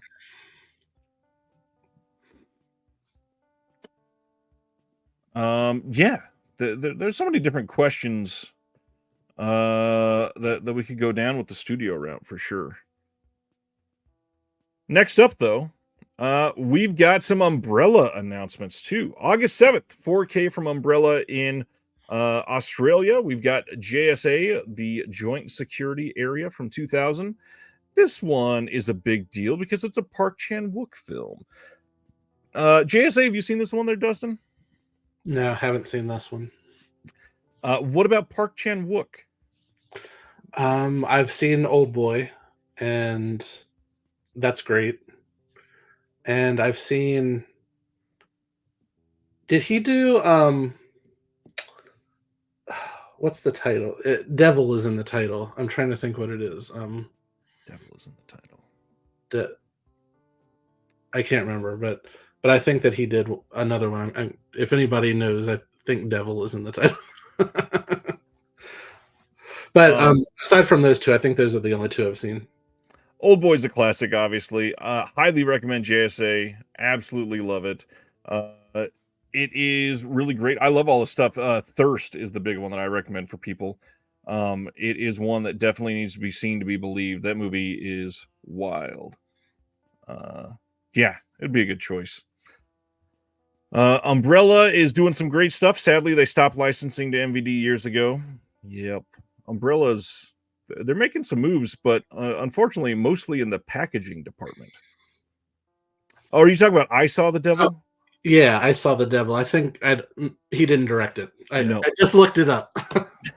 Yep, that is Ji-woon Kim. Sorry, I was getting a message from somebody that might make a quick appearance in just a little bit as a surprise. JSA, totally worth it. This one is coming as an Umbrella web store exclusive if you get their giant box set. This one will have a 48-page book featuring essays from a whole bunch of individuals, custom art rigid slipcase, 8 art cards, a reversible poster, and it'll be a limited copy. And then the extras, we get a new commentary with Park Chan-wook himself. New commentary with Park Chan-wook, some of the actors from the film. We've got all kinds of archival featurettes and then some music videos. If you love this movie, this is clearly the definitive release of this. Yeah, this is a really good release. I do have the Arrow release, so I'm certainly not going to grab this anytime soon. Yeah. Love JSA. Strongly recommend it. These ones, I've not seen some of these ones, but man, do these look good. August 7th, they're releasing Darling from 1965, starring Julie Christie. Have you seen Darling? I have not. Damn. 48. Go ahead. I'm slipping. I should have watched it before the. You can only watch 40 movies before the show. I totally get it. Yeah, this is another one that I'm just like, how have I not seen this before? And I definitely want to. It looks incredible. Will says Darling is the announcement of the week. That is. Oh, wow. That's a lot of praise. Let me see. I am spelling Brian's name wrong. This one is going to have, again, a 48-page book featuring a bunch of essays, 8 art cards, original poster art slipcase, reversible poster, limited numbered case, and then a new commentary by Howard S. Berger and Nathaniel Thompson. We've got a piece on Julie Christie and the 60s Zeitgeist by Professor Melanie Williams. And then Kim Newman on here to talk about Dirk Bogarde. Kim Newman, how do you feel about Kim Newman, Dustin? Have you watched much of his stuff? Yes. Yeah, I love all of the stuff that Kim Newman does. Kim Newman is great. And I always like just looking wherever he, because he usually films his stuff, I'm assuming, in his house. And I just always like looking at his bookshelves and all the books behind him. All right. Next up from Umbrella is Dating the Enemy from 1996. And it says Freaky Friday takes a turn down under in the beloved rom-com Dating the Enemy, newly restored and remastered from the Umbrella Vault with new written and video extras starring Guy Pearce and Claudia Carvin as ex-lovers who inexplicably switch bodies. This one, if you get the big chunky package from them, it'll have a 48-page book again, custom art rigid slipcase, custom art slipcase inside of that, 8 art cards, reversible poster, numbered edition, new audio commentary by the director Megan Simpson Huberman and the cinematographer Steve Arnold, new interview with the actor Matt Day, and then some interviews from 1996. Umbrella just kind of quietly killing the packaging game. Although every time when I see this, it reminds me of a 90s sitcom. Yeah. Like that look, like a Will and Grace sort of show or something. This is the prequel to Two Guys, a Girl in a Pizza Place. Or like Caroline in the City or something like that. Yes. Chris on Facebook says, I need food stamps that will work on Umbrella's website. Oh, man. All right. Love and Other Catastrophes from 1996 is the next one getting a release from them. This says featuring a host of Australian icons, including Kim, how do you say that last name? Gingell, I'm going to say. Matt Day and Rada Mitchell. The film explores the humorous and sometimes tumultuous journey of young adulthood and the quest for love amidst life's catastrophes. This one, again, 48-page book with a bunch of brand new pieces of essay writing. We've got original poster arts on the slipcase, original poster art on another slipcase on the inside, 8 art cards, a reversible poster, new audio commentary with the director Emma Kate Krogan, and a new interview with Matt Day. There's so much coming from them. This one I actually am really looking forward to. I have seen this one, and it's been a long time, but I remember really enjoying it. And I think it was the first film that I saw Rada Mitchell in. So this was like when she was still in Australia before she came to the States. But yeah, I remember really enjoying this one. So I'm very excited to check it out again. I love the one I decided to not ask if you've seen it is the one that you have seen it. Exactly. Next title is the one that I saw so many people excited about. Umbrella is putting out The Primevals. This has a date of 2023, but it goes a little deeper than that. This is a film that's 45 years in the making from the late David Allen. No monster or special effects fan will want to miss this movie. This is a glorious tribute to classic animation with a true sense of adventure that reminds the audience why movies are magical. It was unfinished and left on the cutting room floor for 3 decades. The epic sci-fi adventure The Primevals from the infamous Full Moon Features has been resurrected for the screen with 2 different cuts of the film and a full feature-length documentary. This one is going to have a new video essay by Howard S. Berger on The Primevals and Lost Films. Dark Dreamers episode by which is of Charles Band. Video essay by Jamie and Aspasia Leonard on Lost Monsters and Cryptozoology. A making of featurette, and then an alternate extended version of the feature. This is crazy that they're putting so much into this. I also would imagine, because it's full moon, no doubt this is getting at least one, if not about 12 different sort of releases from Full Moon at some point. This should be region free, but just an FYI, this will likely be coming out from Full Moon in the US at some point. Yeah, this looks wild. Yeah, that's some great packaging. That's what I can say about Umbrella for the most part, is great packaging. I wish that they were able to do some more restoration work, but yeah. Humboldt says, I prefer this to the James Cameron stuff. Moving right along to, I believe, the last Umbrella announcement, which is a huge month for them. Blu-ray release of The Quiet Family by Kim Ji-woon, who directed I Saw the Devil. That's what I was thinking of. The Quiet Family is a darkly humorous musing on the lengths people will go to protect their own interest. This one, if you get that big release from Umbrella, 48-page book with a bunch of new essays. We got a reversible poster, art cards, limited numbered release, new audio commentary with Pierce Conran and James Marsh, archival commentary with the director and actor Song Kang-ho, interviews with the producers and actors, a 45-minute short called Coming Out by the Director, a making of featurette, some music videos, and this looks like one I am very eager to see. I love I Saw the Devil. Obviously love A Tale of Two Sisters too, but I Saw the Devil is the one that I'm a little more holding close to my heart. But yeah, I've never seen this one. Yeah, I haven't either, but yeah, I love I Saw the Devil and A Tale of Two Sisters, so yeah, I definitely want to see this one. This looks pretty damn good. Oh gosh, there's one more, and of course it's this, and I forgot it. Winnie the Pooh, Blood and Honey 2. If you got the first one, and I got so I had to get this one. If you want to complete the collection, you got to do it. And now, honestly, I feel like I should have got the first one because it would be pretty cool to have both. Well, yeah, I'm glad that they're at least following through with the same formatting of the packaging. So yeah, no matter what I thought of the first one, I absolutely had to get this one. Which I've actually heard the second one is better than the first one. So I have as well. I believe John has seen it, and I think he rated it higher. So this one is going to have another big release just like that first one. This will have a ruined childhood 16-page, quote, kids book called The Sticky Story of a Bloody Pooh. Yikes. This one will be a custom designed rigid case, 16 art cards. 16. Wow. Reversible poster, limited numbered case, audio commentary with the cast and crew, bunch of extras, deleted scenes behind the score, behind the scenes, audition tapes, interviews, all of that bonus stuff. Very much goes in line with the first one.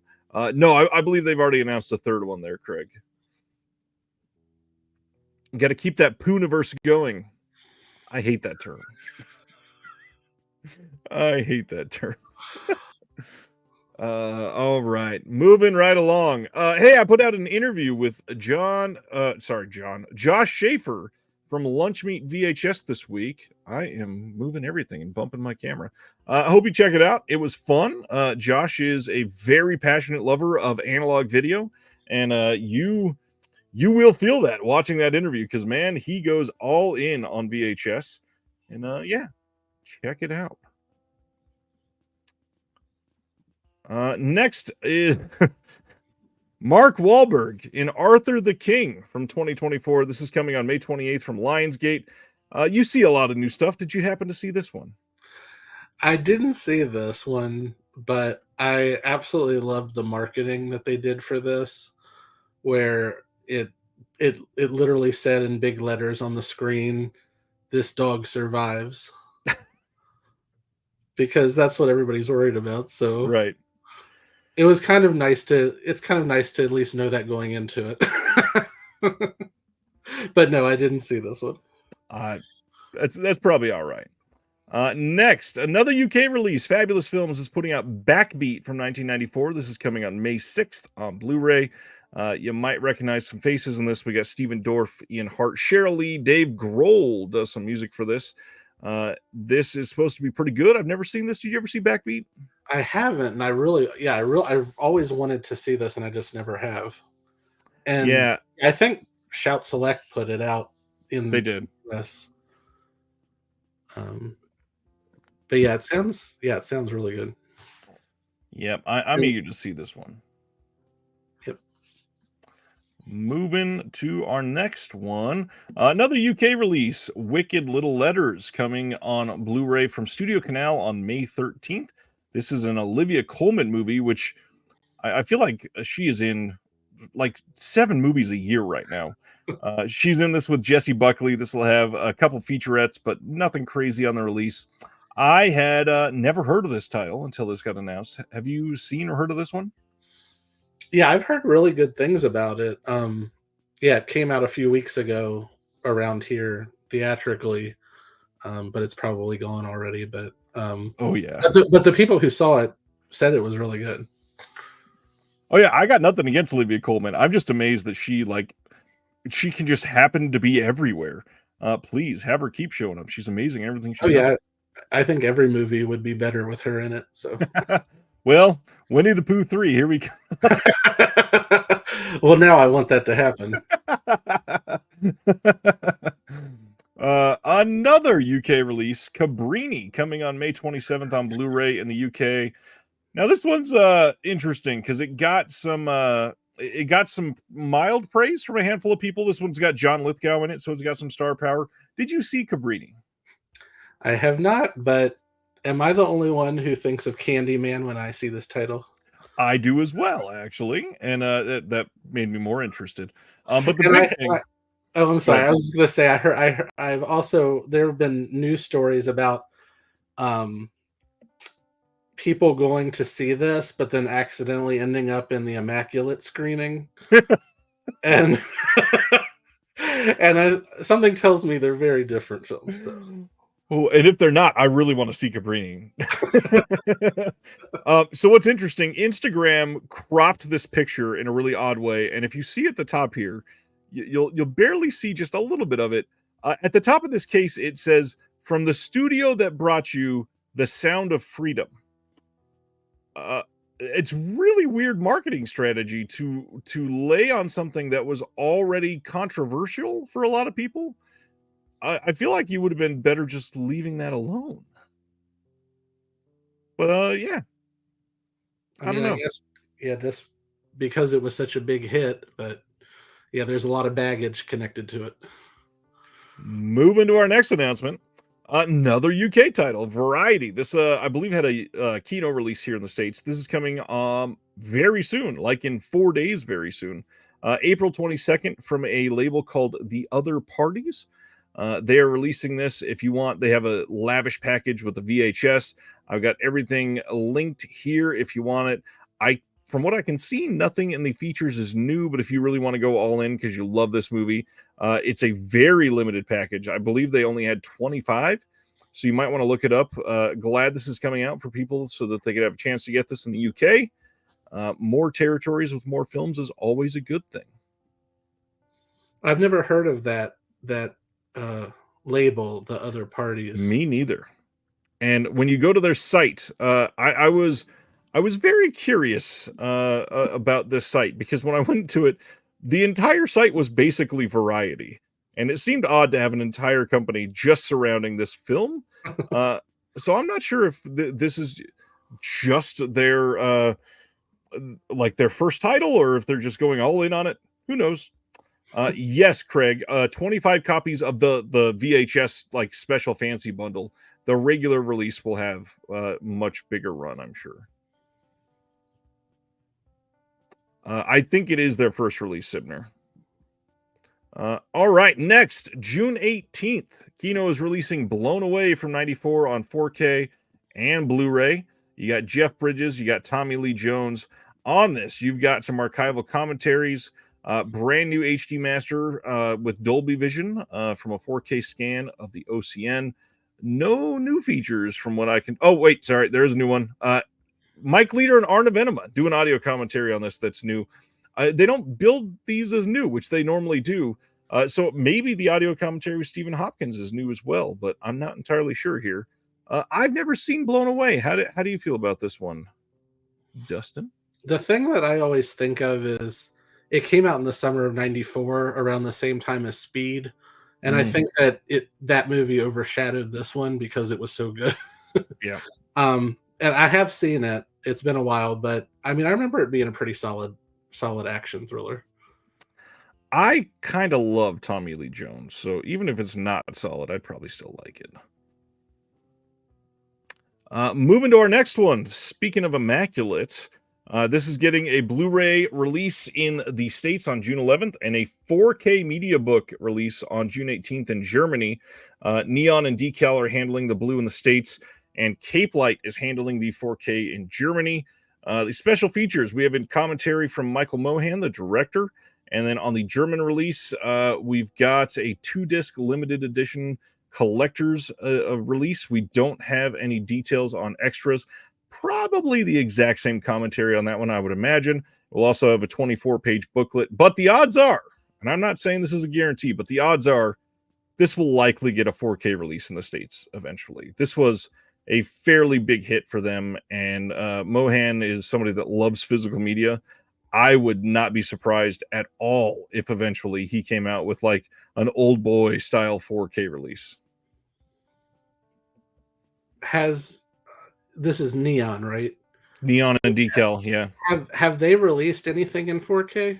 That Old Boy release from them was 4K, that fancy one. Oh, yeah. Yeah, this is I was trying to tamper down my why isn't this on 4K thing, but I'm going to say it just this once tonight for this movie because I really feel like this would benefit for 4K because it's beautifully shot but very dark, and I think that it would look beautiful in 4K. And it will. Celeste saying hi. Shout out to Dustin the Goat. No, she's the goat. And Ryan. Very, very dark movie. This will need 4K. This is a movie that some of the scenes in this it needs that HDR to actually have those deep dark blacks, and it'll look amazing. And again, I'm willing to bet hard money that eventually this comes on 4K in the States from Neon. So do you think I should get this or no?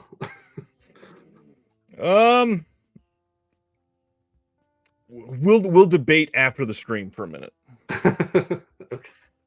Next title. American Fiction. This is one that a lot of people were worried about not getting a disc release at all because it had been so long since it came out. June, Warner is releasing American Fiction themselves. This is the Jeffrey Wright film that came out last year that made a run for quite a few Oscars and is great. I'm sure you saw this one. What'd you think of American Fiction? Yeah, I'm glad that it is finally being announced. And yeah, it was a really good movie. I don't know that I was over the top in love with it like some people were. I don't know that I would really compare them because the other one's more serious, but I liked Origin a lot more than this one. I loved Origin. That was my second favorite movie of last year. But this does have Jeffrey Wright is excellent in it, and the writing is really sharp and really is very funny. Did you see this? Did you say? I did. Yeah, this movie is great. I kind of wish I went and saw this in a theater. I did watch this one at home. I think that this movie shines literally in every single scene. Jeffrey Wright, how does he not get more love for every single thing he touches? Yeah, and it was so nice to see him, front and center in a movie so often, in supporting roles. So yeah, it was great seeing him. Craig says a tennis friend of mine hates this movie. Literally the only person I've heard anything bad about it from. That's pretty funny. Hey, the Physical Media Advocate, we are putting together our next issue number 9. If you got a question that you want to see put into the magazine, released in either a very answered in a very serious way or in a very humorous way, hey, send me a message, whether that's on Facebook, Instagram, Twitter. You can email me at disconnectedmedia@gmail.com. We'll print it. We've got, I think, 3 or 4 letters for this month already, but we're trying to get a bigger letter to the editor section. So whatever you have, if you're part of the Patreon and you're in the Discord, go ahead and send me a message on there. Anything that you would like to have printed. We've got some good questions. One actually about Deaf Crocodile, kind of. It's related to Deaf Crocodile. I just want to say that since Craig's here. But yeah, if you want something answered, please. I am looking for, and as I say in this little post here, if you want to ask somebody's opinion on something, if you want to write a silly letter to appear in the zine just for fun, if you want to inquire about rights on a specific title, I'll do my best to find an answer from somebody at a label that has more information from acquisitions. You got a specific question about a process, just let me know. We'll try to get it printed, and then you can pick up the next zine and you can see your name in print. Next, Paramount is re-releasing Forrest Gump on a 4K Steelbook on July 2nd. From what I can tell, this is not an updated 4K restoration, which is unfortunate because the 4K for this is pretty awful. But it is going to have 5 discs, a 4K disc, a Blu-ray disc, and 2 CDs. I think it actually has 2 Blu-ray discs, but nothing really new unless you don't have all of the like the CD soundtracks and all that. This is a lot. We really don't need another release of Forrest Gump, I don't think. And this is definitely not a new restoration or anything. No, I think if it was a new restoration, they would be advertising that like crazy. Good point. Moving right along, this is a big one. Sony releasing Thunderheart on May 21st. This is one with Val Kilmer that a lot of people have wanted for a long time. I've never seen Thunderheart. Have you seen this one? Yes, and yeah, this will date me. I used to watch this all the time on Laserdisc, and it's an excellent film. And I probably haven't seen it since Laserdisc. So yeah, when I saw this was announced, it was like a blast from the past because I hadn't thought about it in so long. But I just remembered that I really liked it. So I'm definitely going to order this one. I got a lot of complaints that this one's not going to be 4K. Unfortunately, that's just how it is. The hard part is this is available on 4K streaming. So I imagine they think this is just not going to do well on physical media. So they're announcing it on Blu-ray. The funny thing is, if this suddenly sells like gangbusters, they'll probably go, oh, well then let's put it on 4K. And then people will go, well, now I already have a Blu-ray. I don't need to buy the 4K. Next up, Saints and Sinners from just last year, coming on Blu-ray on May 28th. Liam Neeson, did you see this one? I didn't. No. A lot of the I actually saw this one. Yeah, this one got fairly good reviews. But I don't know. It's at the point where all of the Liam Neeson films are starting to run together for me. Yeah. But I am looking forward to The Naked Gun with him. So we shall see. I mean, I don't know if it's going to be good or not, but I'm very curious to see. Yeah, I want to see how they do the editing for that. Next one, Luc Besson's Dogman getting a U.S. release from Universal on June 11th. I feel like hardly anybody has seen this one yet. Have you seen this one? I'm imagining not. No, I haven't. Luc Besson doesn't seem to have made anything great for a couple decades, so I'd be curious to check this one out. Did this get a theatrical release or?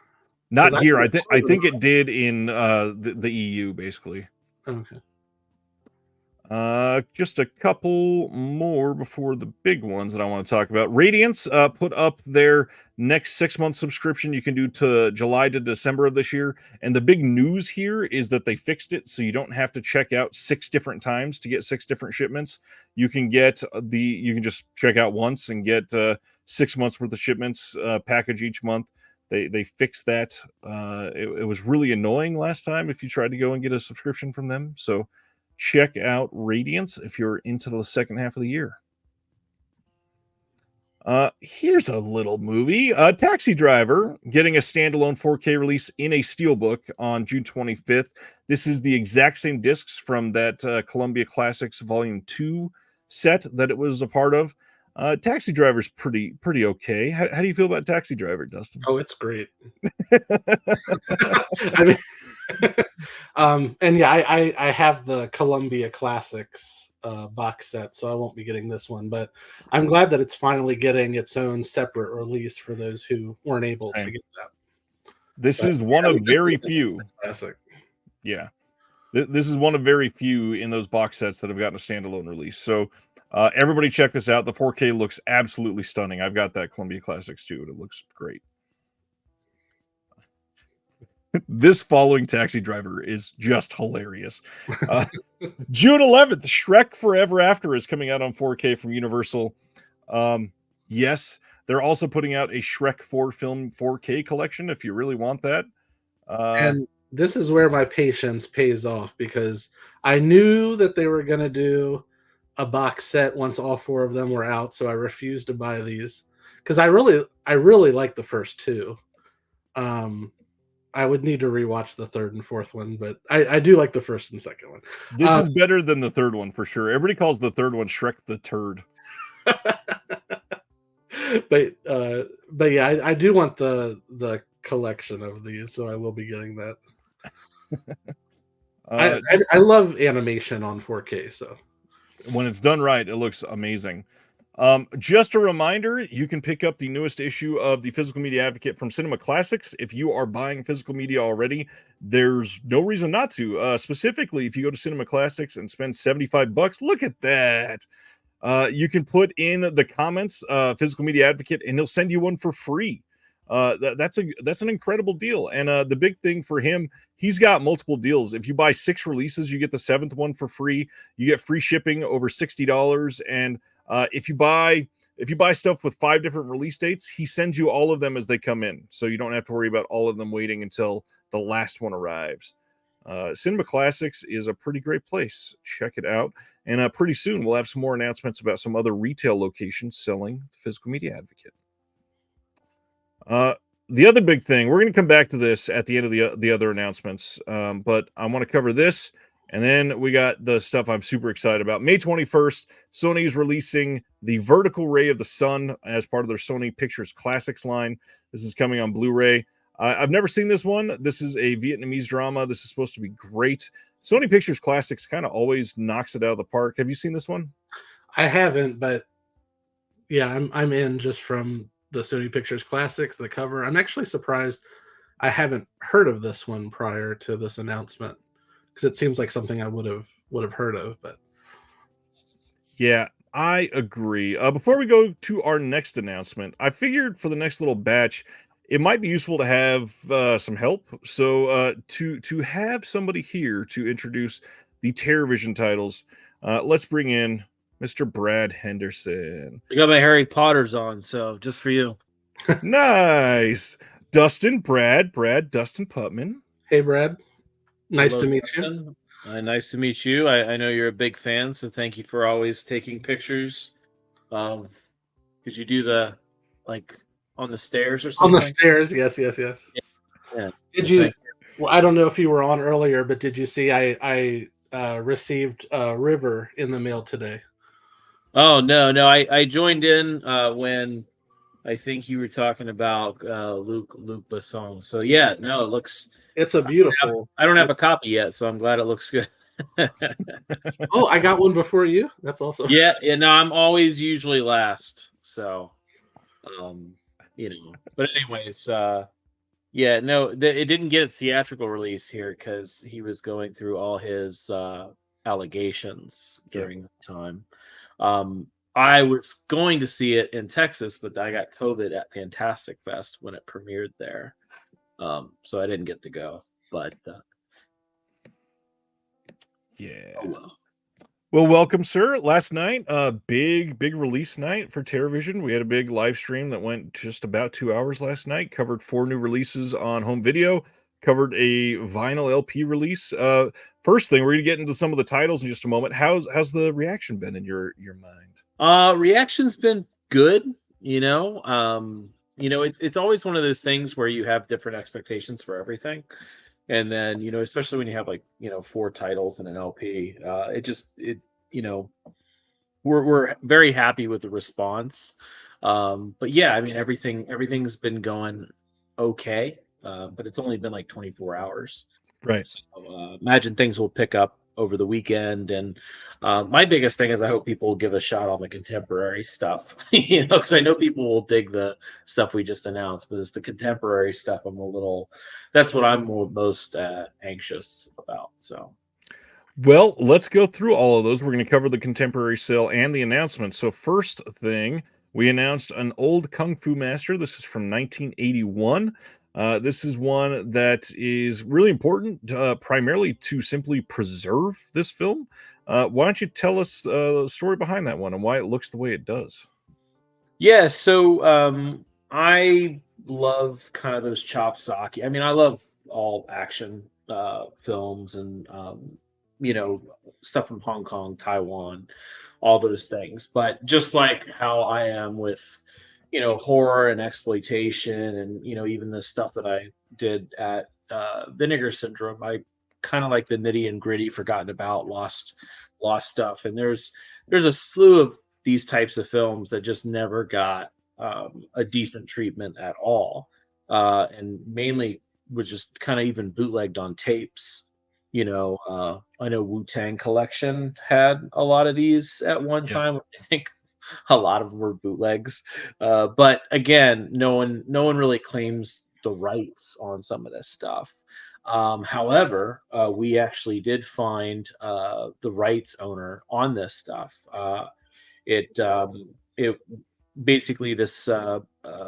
I mean, I could say their name. It's Paul Maslach and Neva Friedman. They had this company called L&T back in the 80s, and they were purchasing these films for U.S. rights and screening them in dingy theaters and stuff on these like long runs of like on 42nd Street and stuff like that would play these types of films.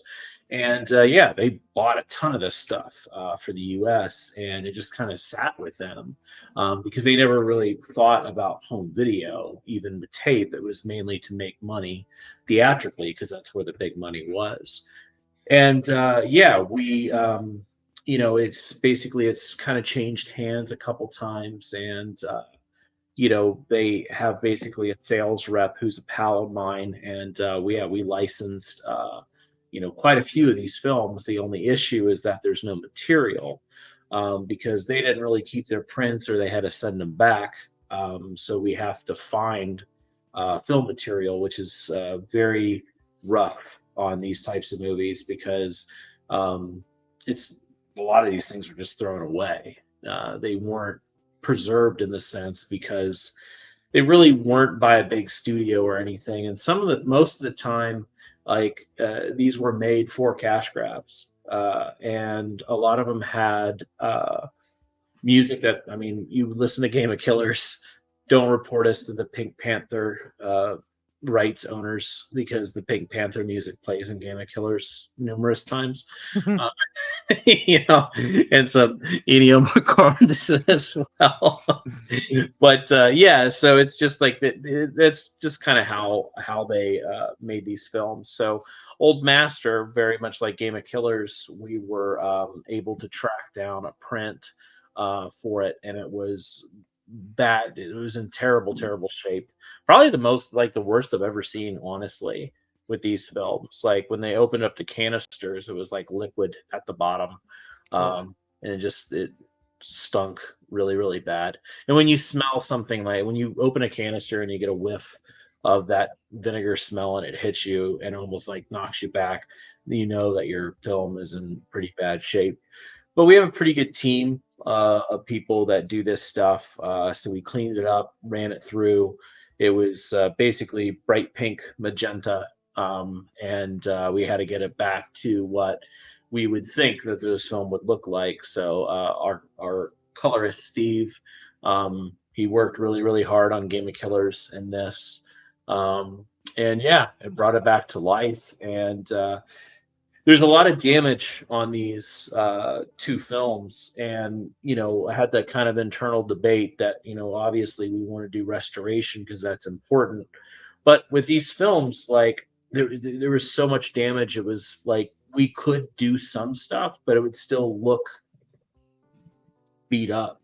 And I was like, it kind of gives a good vibe to it watching these things like this. It's almost like if you ever see a telescene of a film, where it just run through a scanner and you slap it on your television, it looks like you're watching a print. That's kind of what this looks like. And with the types of films these are, it kind of gives it that vibe that you're watching it in a dingy theater on the screen and just having a good time. And that's what these films are. And this one in particular has such a massive cast in it. It's pretty like just kind of forgotten about. Yeah. But it has a huge cast. Most of these guys and girls went on to do a lot of things. And it just was always a quirky, goofy, silly movie. Game of Killers is more serious. This is a little bit more comedic, but they always sound really cool. not shitting on it, but then you watch it and you're like, oh, it's this martial arts master gets these students together and takes on this head honcho. Well, yeah, that happens, but it's kind of goofy as it does. So yeah, Chopsaki film, a lot of fun, just goofy. I love we played the trailer last night, and the like overwhelming like 5 comments in a row was, did that guy just grab that other dude's tits? Just everybody's saying it, and yeah, that's a really great part of the trailer. Yeah, Rock liked that scene, and he thought it was funny. And yeah, I mean that's the whole point is that we don't want to shy away from these types of films, of like kind of the goofiness. So we kind of went all out on this. Game of Killers, the trailer played a little bit more serious than the movie, but that's because we used if you watch the Game of Killers trailer, it's actually the soundtrack to Copperhead that we released that we used in the trailer, which was kind of funny. But yeah, I mean, I just adore these movies. They're fun. They're easy watches. And if you have some friends that like action movies and martial arts, you want to get some beer and pizza, these things are kind of fun to watch. They may hate you afterwards, but I don't know. Also, if you picked up the Game of Killers release, there is like a companion visual essay on this. This one has a history of Cecilia Wong, obviously a very important name in all kinds of cinema over there, as she contributed a lot. She's one of the most popular people in the movie too. Yeah. I'm very proud of how that came out. And the big thing, Sean from Poop for Thought is the one that did that. Great UK accent. Go and listen to a sultry white man just teach you about Cecilia Wong for the next 15 minutes. It's a great piece. But the next one, I think Dustin was going to ask a question real quick. Oh, go ahead, Dustin. Oh, it wasn't a question. I was just going to comment that, yeah, I was there for the live stream announcement last night, and I don't know who put together the trailer for this movie, but I can't imagine anybody watching it not wanting to order it instantly. Yeah, it would have been John Daly, Rock Judson. He's doing our trailers now, and he's pretty good at it. Yeah, it's so well done. John was just on the show a couple weeks ago, and if you, he is a character. I love working with John. He's a good guy. Satanic. This one seemed to make a lot of people happy. We've got this coming from 1968. You can get a bundle with this freaking amazing shirt also. This one is coming with the Italian audio. There seem to be some questions for people not seeing that in the announcement. It says you can get it with the original Italian audio, and there's an English dub on here. On top of that, we got a commentary with Eugenio Ercolani, Troy Howarth, Nathaniel Thompson, interview with Piero Vivarelli, interview with Patrizia Rasso, a visual essay by Eugenio Ercolani, and then another visual essay by Alexandra Heller-Nicholas, plus the complete original soundtrack. Tell us about Satanic, Brad, and why you love this one. Yeah, I mean, this is actually a movie that Ryan really wanted at first. I mean, I'm a fan of the movie too, but when we kind of sit down and we just like discuss like some of our favorites and what we want to see, he mentioned Satanic, and I was like, oh yeah, I knew who owned that, and we went to the rights owner and we made a deal. It was a little tricky because it was a material issue on this, and the film's never seen HD. It's never had a legitimate disc release in the US. Honestly, I don't even know VHS, to be honest with you, but it's never had a disc release in the US. It's never been in HD overseas. The only time it ever had a legitimate DVD release was in Italy, and it didn't have any English friendly subtitles or whatever. And so we found a partial negative for this one and partial prints, and we put it together, and we also had additional 2 other prints that were in very good condition, and that's how this movie was color timed.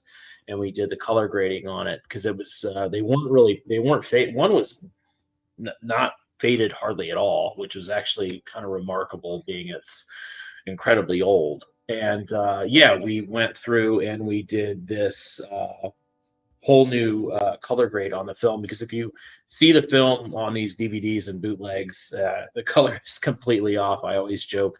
I think I put in here that her hair's purple in those movies, and it's not purple at all. It's like gray. It does have a little bit of color, but the colors in the film are like a little. They're kind of just like kind of tuned down a little bit, and it kind of gives this kind of unique vibe to the film, especially with kind of the architecture, the clothing, and everything. It's just a really beautiful movie.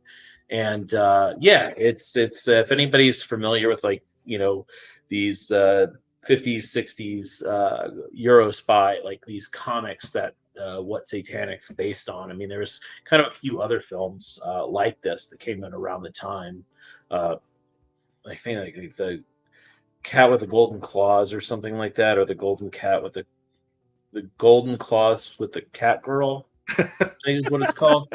And then Criminal and stuff like that. So a whole kind of slew of these films, and this one is really good because it mixes a lot of horror with it, because she's disfigured. It kind of has this like Jekyll and Hyde type thing, that she takes this, like, drinks this serum and then turns into this beautiful woman, and then she's piteous on the if she doesn't, and that's when she starts killing and has this rage attack thing. But yeah, Euro spy, Euro cult film, and it also has a lot of extras on it, which I was super happy about. And it's got a great soundtrack. And I think I said this last night in the live stream. There's actually an extra on this disc that's not listed. And you won't see it listed anywhere. You just have to put the disc in. But don't get crazy. It's nothing crazy. It's just something, a little Easter egg that's on there. That's all, kind of fun. But yeah, it's really stacked for what it was, and also, like, having that original language. We got new subtitles that were done for it, and then also we have that English dub for when it was here in the US. I don't know where this dub came from, though. That's the funny thing. Like, there's no evidence of it, so I don't know if it's fan made, if it was professionally done, if it was done for television, because this did play on television, like in the like 80, not probably 80s, probably the early 90s. It played on television, and I don't know where this dub came from. Maybe from the studio that put it out. I have no idea, but we have it, and it's on there. So yeah, it's again, I would listen to the Italian audio because it's better. But I know there's a whole debate on dubbing and stuff, and we got a little negative feedback when we did Escape from Hellhole, because we didn't put the English dub on that disc. But the reason why is because our version is longer.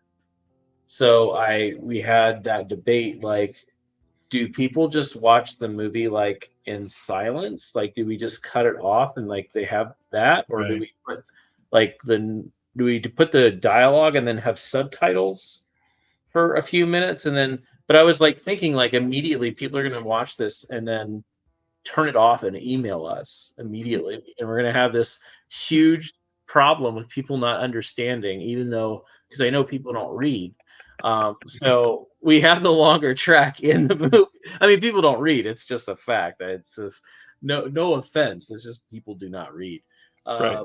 And I just was like, the bonus is that the film is displayed in its original aspect ratio that was never seen before, and it also is a longer movie. It has like an extra 2 minutes that's never been seen, so that's like the compromise. So we left it off. But anyways, Satanic gets the English dub, and it's, if you want to watch that, but I prefer the Italian audio.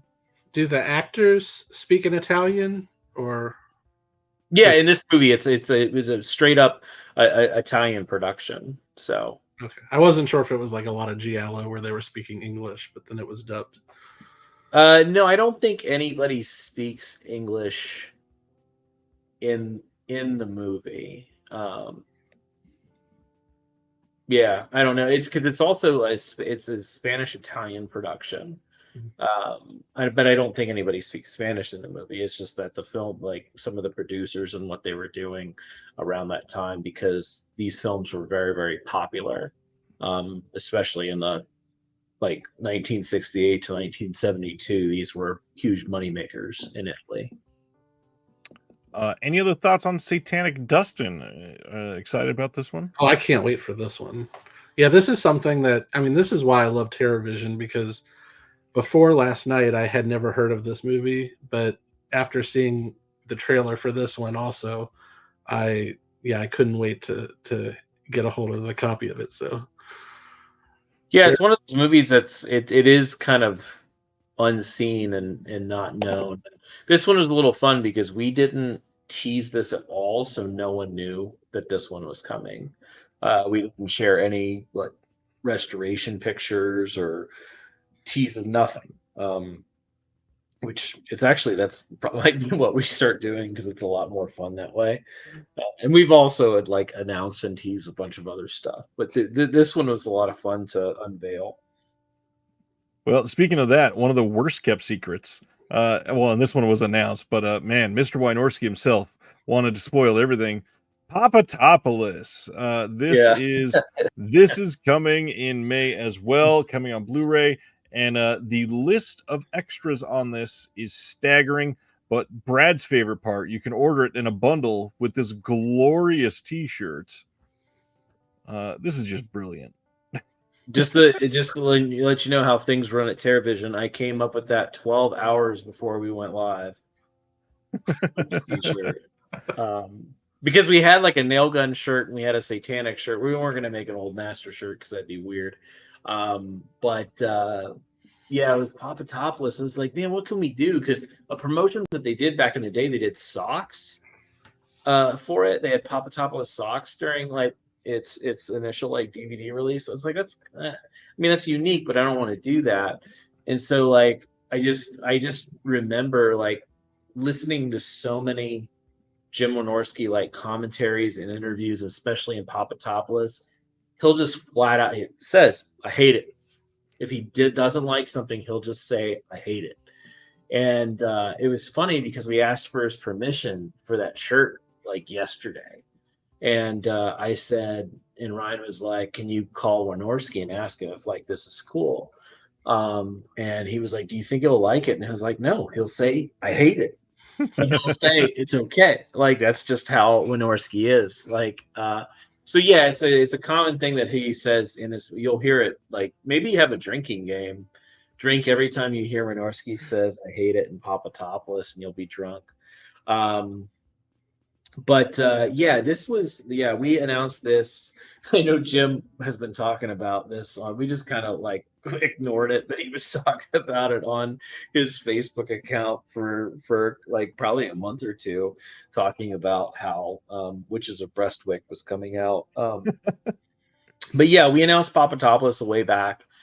And we had a lot of things kind of like set that we were going to do, but when I asked Clay, the director, I was like, hey, can you send me this, this, and this? And he did. He says, oh, I have this other drive, and I don't really know what's on it. And he said, I think it's Papatopoulos stuff. So I said, yeah, just send it. We'll go through everything and organize it and make sure. And it had this fucking work print on it. And I'm like, oh, my God.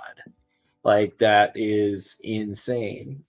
So we talked to him about it because Clay's very, very respectful of everybody that was involved in this movie because he had to gain a lot of their trust, especially Wynorski, but also the women because they are just, naked. So he was very protective of how everything is done and displayed, which we highly respected. And he worked with us of like, what needs to be, cut, what needs to be blurred, this type of thing, because the girls only signed up to be in this part, not in this behind the scenes stuff. So you will see, like, I think in the work print, you will see some like black bars over things, and that is due to their request. If you want to see boobies, watch Witches of Breastwick. There's tons of them. So much nudity in that movie. But anyways, yeah, so we did the 3-hour work print And then we were talking behind the scenes, and I jokingly said, what if we put Witches of Breastwick on here? And it was in kind of this rights limbo, and it was really aggravating, which actually delayed the release for it. But we were like, hey, this is a Breastwick, and it was tied. Jim is technically owns the copyright, but it was licensed out already. So we had to go to that rights owner, and we're like, you can keep your DVD in print, you can do all this stuff, but it needs to be like, we really want this. Thank you, Craig. I imagine that's Craig. Uh, but we really want this version. So we were able to take that. We did a new digital restoration on Which is the Breastwick to create it in HD, which was really funny to do because it's not a good movie, and we would never release Witches of Breastwick by itself. But we put so much time and energy into this part, because I just felt it really kind of took this release and gave it, like, really pushed it over the edge.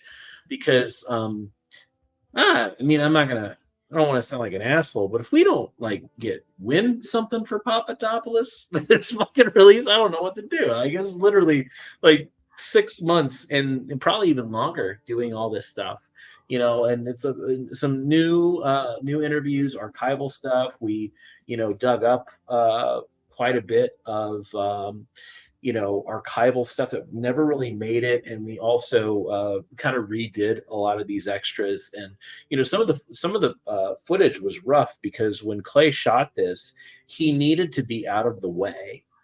He couldn't have a crew, he couldn't have like all these things. He was literally like under a table or something, or like backed up in a corner behind a door to make sure he was out of everybody's place. And we shot on like a literal DV camera. So a lot of some of these extras are done like that. And it just took a lot of time also organizing them, getting the files ready. The QC process on this was absolutely insane, because we watch everything 3 times in the QC process. So I don't know, that's like probably like, I don't know, maybe 10, 12 hours of stuff. It's 36 hours of QC on our end. Our people hate us. But, it's so funny, because sometimes I'll get a comment, it's like, isn't this too much? Is this overkill? And I'm like, yeah, it is. But what the fuck am I going to do? Like, not put it on there? The only debate we had was House of Julie Strain, because Julie's gone, and we didn't want to be disrespectful, but we were like, it's an honor to Julie do that. I've always adored her since I was a kid, really, watching her movies. But it's just it's a great package, and everybody in this movie is wonderful. We did talk to other people. We did talk to Stormy Daniels, which she declined because she's obviously in this whole thing right now.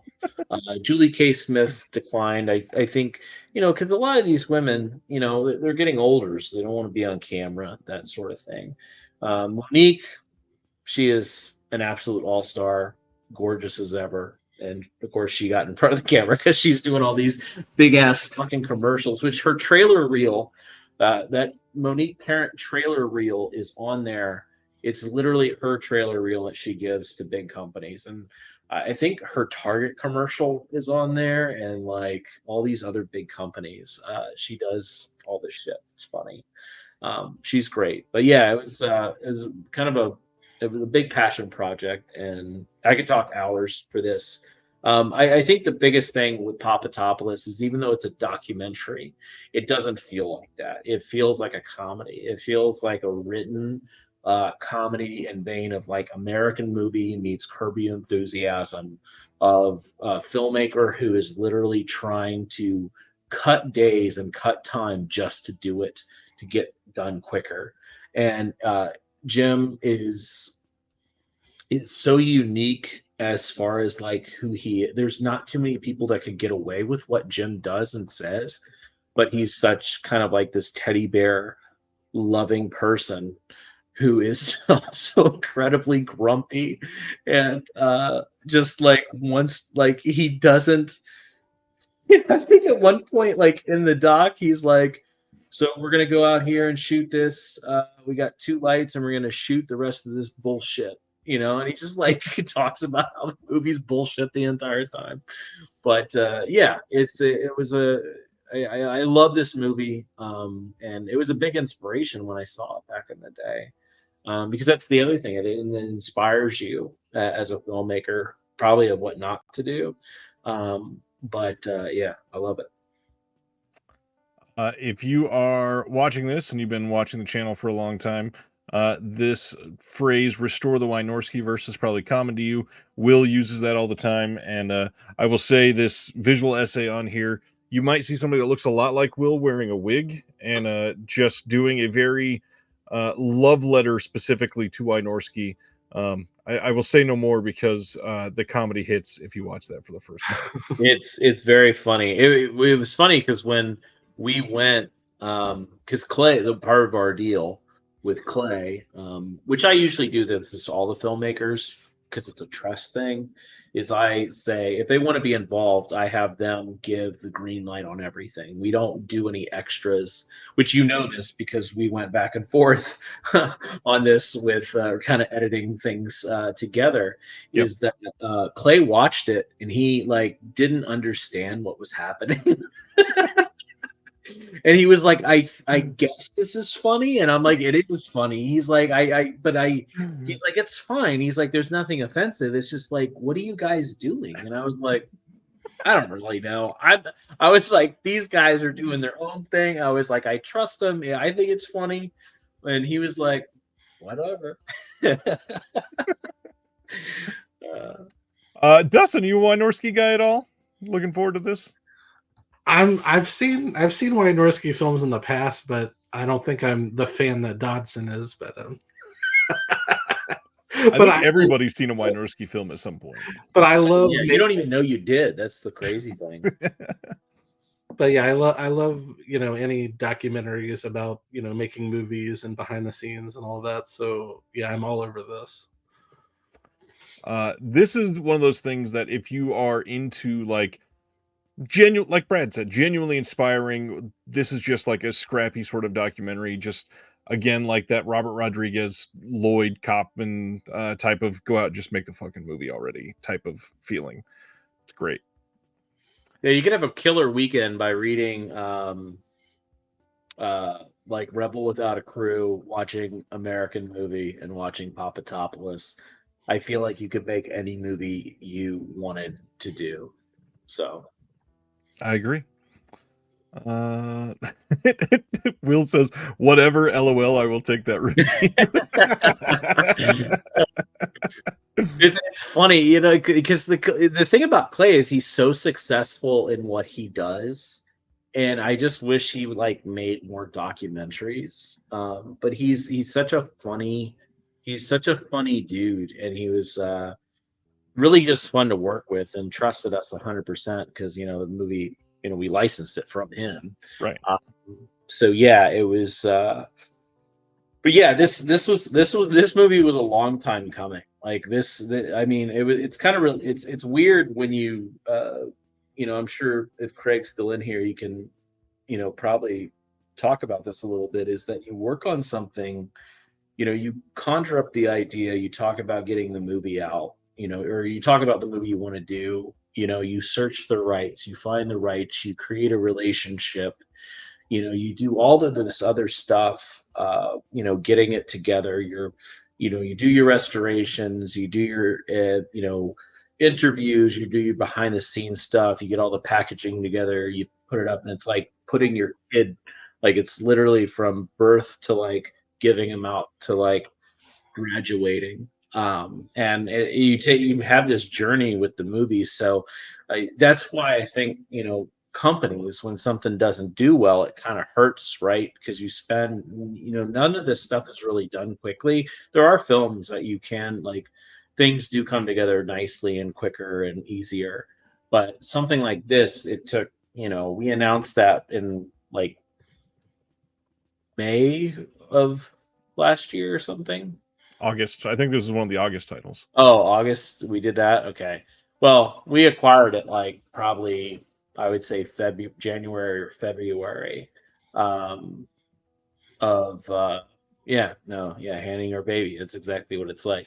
Probably like January or February of like 2023, I would say. And yeah, I mean it's been like a year and some change, and that's a long time to a movie you talk about almost every day and getting things together. So yeah, it's a hilarious kind of um, part, but it also like makes you happy that you get to see it off into the world. Yeah. Well, speaking of films with a journey, let's get over to Nail Gun Massacre. This is everything Man. I just said applies to this one too. Right. Yeah. First off, the big thing, somehow a lot of people missed in the announcement that this is a 4K UHD release. Yeah, I saw like 5 or 8 comments. Somebody said, "Oh God, this is UHD. Well, then I have to get it." Yeah, this is what I would call a massive upgrade over the previous releases that we've had on Blu-ray. And just like Papadopoulos, this one is just fully stacked to the gills with extras. Brad, tell us all about Nail Gun, and also, by the way, bundle with a really great shirt as well for this one. cheaper than a chainsaw. I don't know. They shoot a lot of nails. I don't know how expensive nails are in those compression canisters. But, anyways, yeah, I think. Well, to be fair, I don't think when we first announced this movie, we were just saying we were doing a Blu-ray because the previous Blu-ray that exists, which had the same transfer on it from the Code Red and the '88 films release, you know, Bill had his thing that he did, and I mean, even though Bill was a asshole at times, I mean, I knew Bill personally. He was a pioneer in this industry. Like, even if he was shitty to a lot of people and said some awful things, doesn't change the fact that he is one of the very first people to start, the DVD boutique business. Yeah. And I was able to pick up his movies at Best Buy, for Christ's sakes, back then, when he was doing, DVDs and whatnot. So yeah, but Bill had a thing of doing things where he did things a little bit cheaper. Or he wasn't too keen on technology or wanted to spend the time on certain things. So I always felt the restoration on this could have been better. Especially this is like one of his first like Blu-rays that he did, because he did like 4 Blu-rays at once when he launched. When he started doing Blu-rays, it was like Voices from Beyond, Neon Maniacs, Nail Gun Massacre, and I think Just Before Dawn, and maybe Savage Streets was in there too. And so he launched this first title. I remember buying that bundle, and then he wrote to me. He's like, "Don't be an asshole when you get these," something like that, because I gave him a hard time on a couple DVDs back in the day. But anyways, yeah, I just felt like it could be improved on. So that's what we were doing. We were doing a Blu-ray. And once we kind of started doing things, we found a couple more elements for it. And when we had everything at the lab, we were looking at everything, and we were like, well, UHD might be possible on this. Let's just test it out. So we did a test on the first reel, kind of to like see how it would look. And we looked at it, and it was like, okay, like this is actually doable. It was kind of a stretch, and it was really hard, but I shared some side by sides, and we have a restoration trailer for you to actually see like how different it actually looks, and it's very, very noticeable for me, at least. I know, so I felt comfortable, doing a UHD, which obviously ups the price on the cost to the customer, but also for us too, because UHD, you actually have to get a license if you do it properly. I don't know how many people go around it, but you actually have to get a license to do UHD, and then you have to pay per unit technically. So that is costly, and then also just material wise, it's takes everything kind of takes longer. Everything's, I mean, some people say it's triple. It's pretty close. Like it's not cheap, especially just doing the HDR. HDR is incredibly costly. And you try to do things with a budget, but at the same time you need the work to be 100%. So it's a little rough at times trying to make those decisions. So yeah, we were able to do 4K UHD with HDR color grade, because I really don't see the point of doing UHD if you don't have HDR. And then we have the two. I'm going to try to, because I can't read your screen. Don't show. I'm going to see how well I can remember. So we have two archival restorations on here. We have the 4:3 and then the widescreen that they did, which is fine, but it's not the original aspect ratio for the movie. I just think they did that because people would complain about black bars on the side. Right. We have new commentary from the Hysteria Continues, which I know that's confusing to people because the 88 Films had a Hysteria Continues commentary, but 88 Films wouldn't let us have that. So I just reached out to Hysteria Continues. Is like, it sounds silly, but can you do it again? But they were kind of thrilled to do it. So they did it again. I had these two wonderful guys do new commentary for us. Even though, did my thing of the founder of Reconnected on here? Yeah. I made sure that was there. There was an archival commentary from Lloyd. Lloyd Cryer runs Texas Frightmare. He is the guy that created that, and he is the owner of Nail Gun Massacre. So it was kind of fun working with him because he's a super fan of the movie, and he owns it, and he has so much more like memorabilia. There's a new interview on here. Ryan actually did all these interviews, by the way, right? Yep. Yeah, you did all these new interviews. You want to talk about that for a second? I don't want to steal your thunder. I mean, I'll just say, I'm personally invested at this point. All of them are great. The big one, like Rocky Patterson, this is funny for a film like this. He's like the #1 build person in this movie, and technically he's the doctor, which is barely a doctor in this movie. I've talked on the phone He's the worst doctor. He's an awful doctor. I've probably talked on the phone with him at this point for a combined about 12 or 14 hours.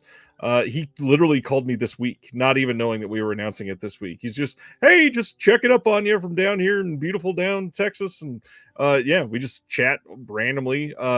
Michelle Meyer was stoked to be able to talk about this. One of the big ones, Connie Spear, was very didn't even want to do an interview, but she's like, I'll do an audio interview, and then afterwards, if you let me hear what you're going to print so I can be okay with it. She got done, and she's like, thank you guys for being making me feel comfortable. This was great. I'm happy to have finally done this. Everybody just loved being a part of this.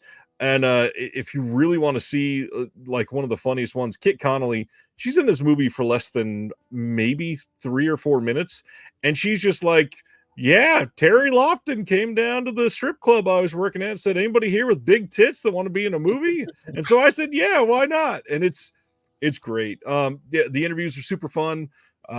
Stoked on them. The commentary with me and Will, this is the first commentary we ever recorded. We are pretty damn proud of it. But overall, this definitive release, there's nothing that will ever be able to come close to this in any shape or form. Yeah, because we have the interviews. We have archival interviews with Terry Lofton, who has passed. Interview with Whitey Thomas, who's the composer, who has passed. Those are both archival. We had a new essay from Alexandra Heller Nicholas, and then when I was doing research on, because I try to find out what do any other companies, like a French company, release a movie, and do they have any extras? How can we reach out to them and license their extra. Well, I was like on YouTube and I found in Yasmina, which I watch her stuff on Rewind Zone on Rube Morgue, but she did a piece on it. So I reached out to Rube Morgue and we put that on there. And then, yeah, the Alamo Draft House screening.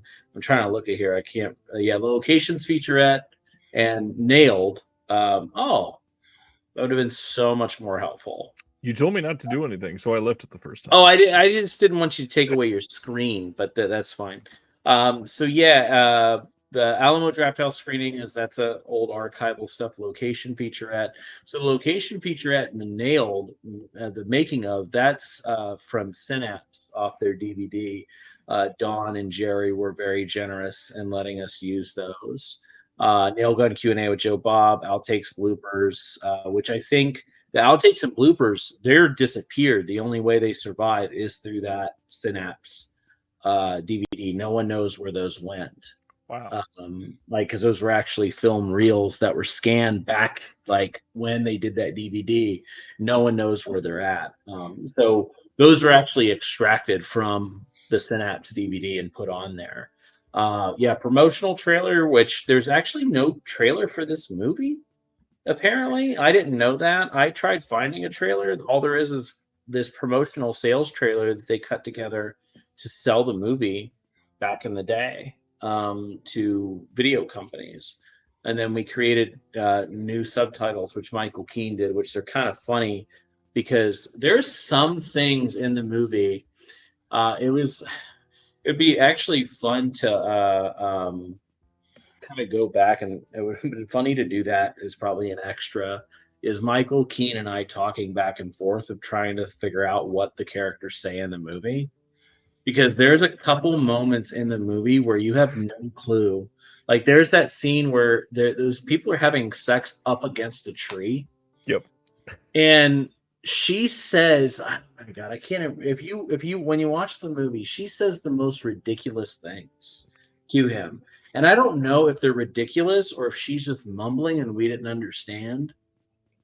But I wish I would write back to Michael and I was like, I think she's saying this. And he was like, that doesn't make any sense. And I was like, well, we could put like inaudible, but like just put this because it sounds like, fuck me like a TV hot box or something like that. That's like that's the type of language they use. And I'm like, that isn't like, who says that? I don't think that's what it was, but it was funny. And there was like maybe 5 or 6 scenes and we were just like going back and forth. He was sending them over and he's like, do you think they're saying this? And I'm like, I don't know. We'll try it. But yeah, a lot of fun. Yeah, I saw the guy who wasn't. Yeah, I'll tell you what. I've never encountered something. I thought forums were weird. Reddit 4K UHD forums. Holy shit! People are nuts. You talk about Blu-ray bros. These 4K bros are insane. I got yelled at for releasing Nail Gun Massacre. Was said to me, you waste your time with this trash, and we don't have The Last Samurai on 4K UHD. That was the movie they choose. And I was like, okay. Like, start a label. See if you can get Last Samurai. I don't know. Like, it's just like, it's so weird to me. Like, honestly, it's funny because like Twitter is probably the most positive place for stuff at this point, and it's odd that I'm saying that. Facebook is weird. The forum is fine. Discord's really cool.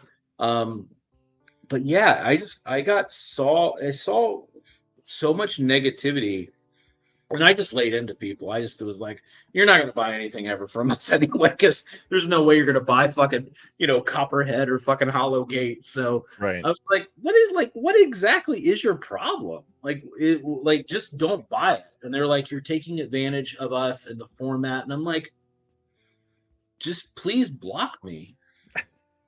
Like, I don't need your money, dude. Just go, leave me alone. And I was like, they're getting downvoted, but they're still like going at it like I'm the bad guy. And I was like, I don't know, man. I just want to release these fucking movies that are cool.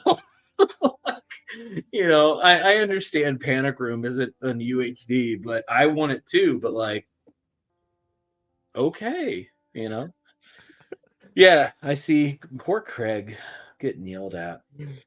I I love that. I had to look it up when you said that to see what all the comments said. One of the top voted comments says these screenshots make it look like some guy just grabbed a camera and filmed this guy murdering people. And then you responded, that's usually how movies are made, by someone grabbing a camera and filming people doing stuff. I mean, I'm just a jackass, but it's like Oh, it's just man. like, I don't know. And here's the thing: is I don't think they understand like how they just don't understand how things work. Is Right. that I don't think a lot of people they use like they hear these terms like color grading and rest. I mean, they don't know what any of this stuff means, and then they try to use it to attack. They're like, oh, you have low hanging fruit, do something cheap to make a lot of money. I was like, if you think fucking Nail Gun was cheap, it's literally our most expensive release we've ever done. And if you look on it, there's 8,000 of those made, right? We did 8,000 nail guns. And the minimum that a movie costs to manufacture like that is like $12. So do the fucking math right there and you'll understand how much nail gun actually cost us. And that's just to fucking manufacture it. That doesn't count the restoration, the extras and authoring and all this, the fucking color grading and HDR. No, it is insane amount of money that we spent on this. But it's not the point. I'm not asking for charity. It's yeah, no, I know, right? It's so funny. Like the biggest experts are people that have no idea what they're actually talking about. Nail Gun Samurai sounds like a really badass movie, by the way. But yeah, it's just like the thing is like this is a full passion project. Yeah. When we make money on this is probably gonna be a while. Like we've already spent all the money. Like we were just trying to recoup at this point. But anyways, yeah, Nail Gun's a fucking great time, man. It was a lot of fun to do, and we love doing it. And it's yeah, I mean, we wouldn't do anything different. And also, that slipcover's embossed, by the way. It looks really like cool and slick. Cool and So slick. It did not look great in the stream last night. no, it looks way so glossy, dude. I don't know. I mean, I understand.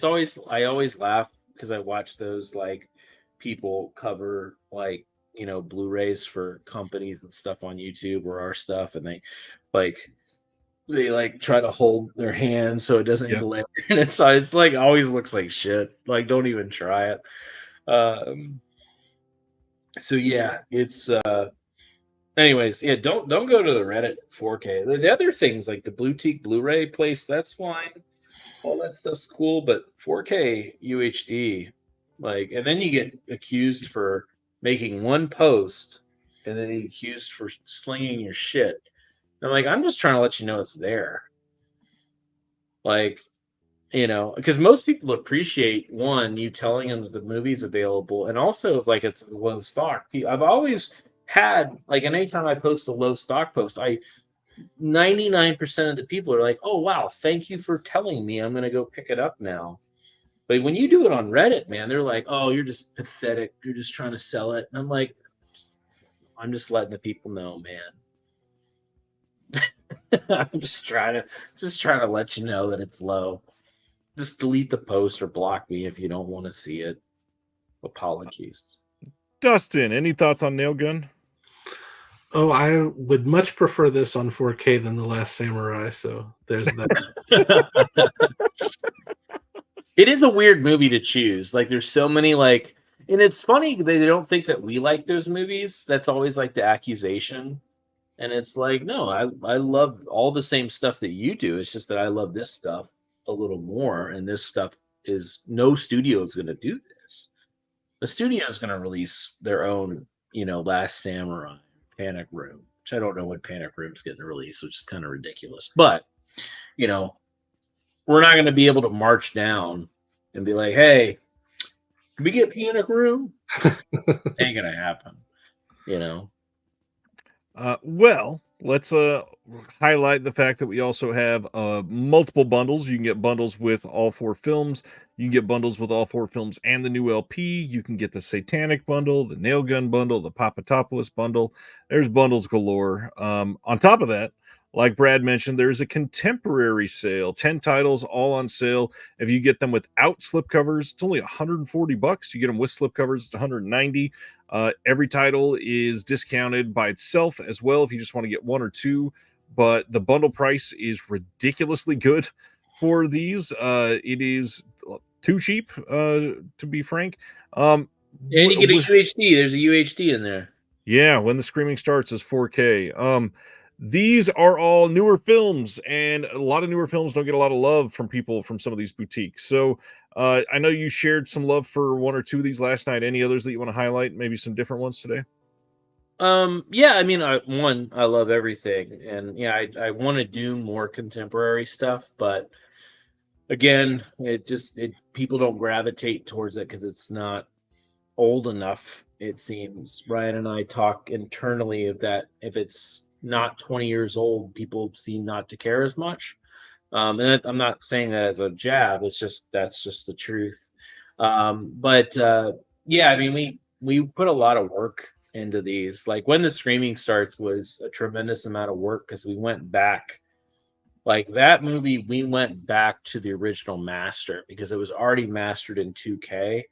But they did a 4K, but they never completed it because it was just going to be streaming, and you can't really stream 4K UHD. When you do, you're not doing it. And just a heads up, like it's too big of a file to actually come through. It will look better, but it's not. You're not streaming 4K UHD.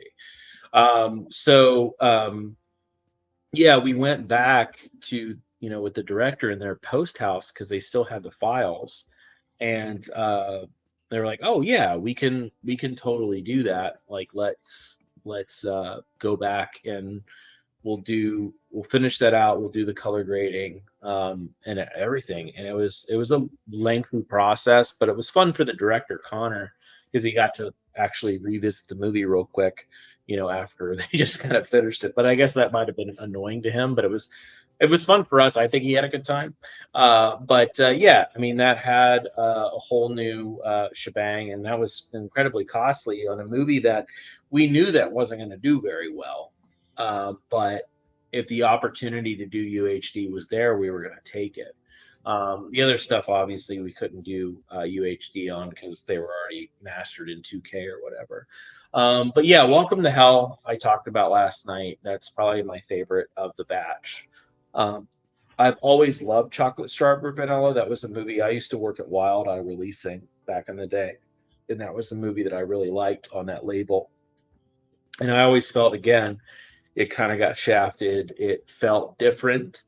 It was marketed in a weird way. And it is kind of like this Taxi Driver-esque movie. And it's a little dark. It's funny at times, but it's also like really sad and serious. And if anybody's familiar with like the Bjork Stalker, that's kind of where the idea for this movie came from, which is like a really terrifying story and like has an awful ending to it. But yeah, we actually had like I guess they had some of the footage that they were looking at when they were doing this because like I made like I forget like hundreds of hours of videos during his breakdown. But yeah, Warren, the lead in that, he has this like mental like breakdown. And Chocolate Strawberry Vanilla has so many goddamn extras. There's a TV show on that disc as well.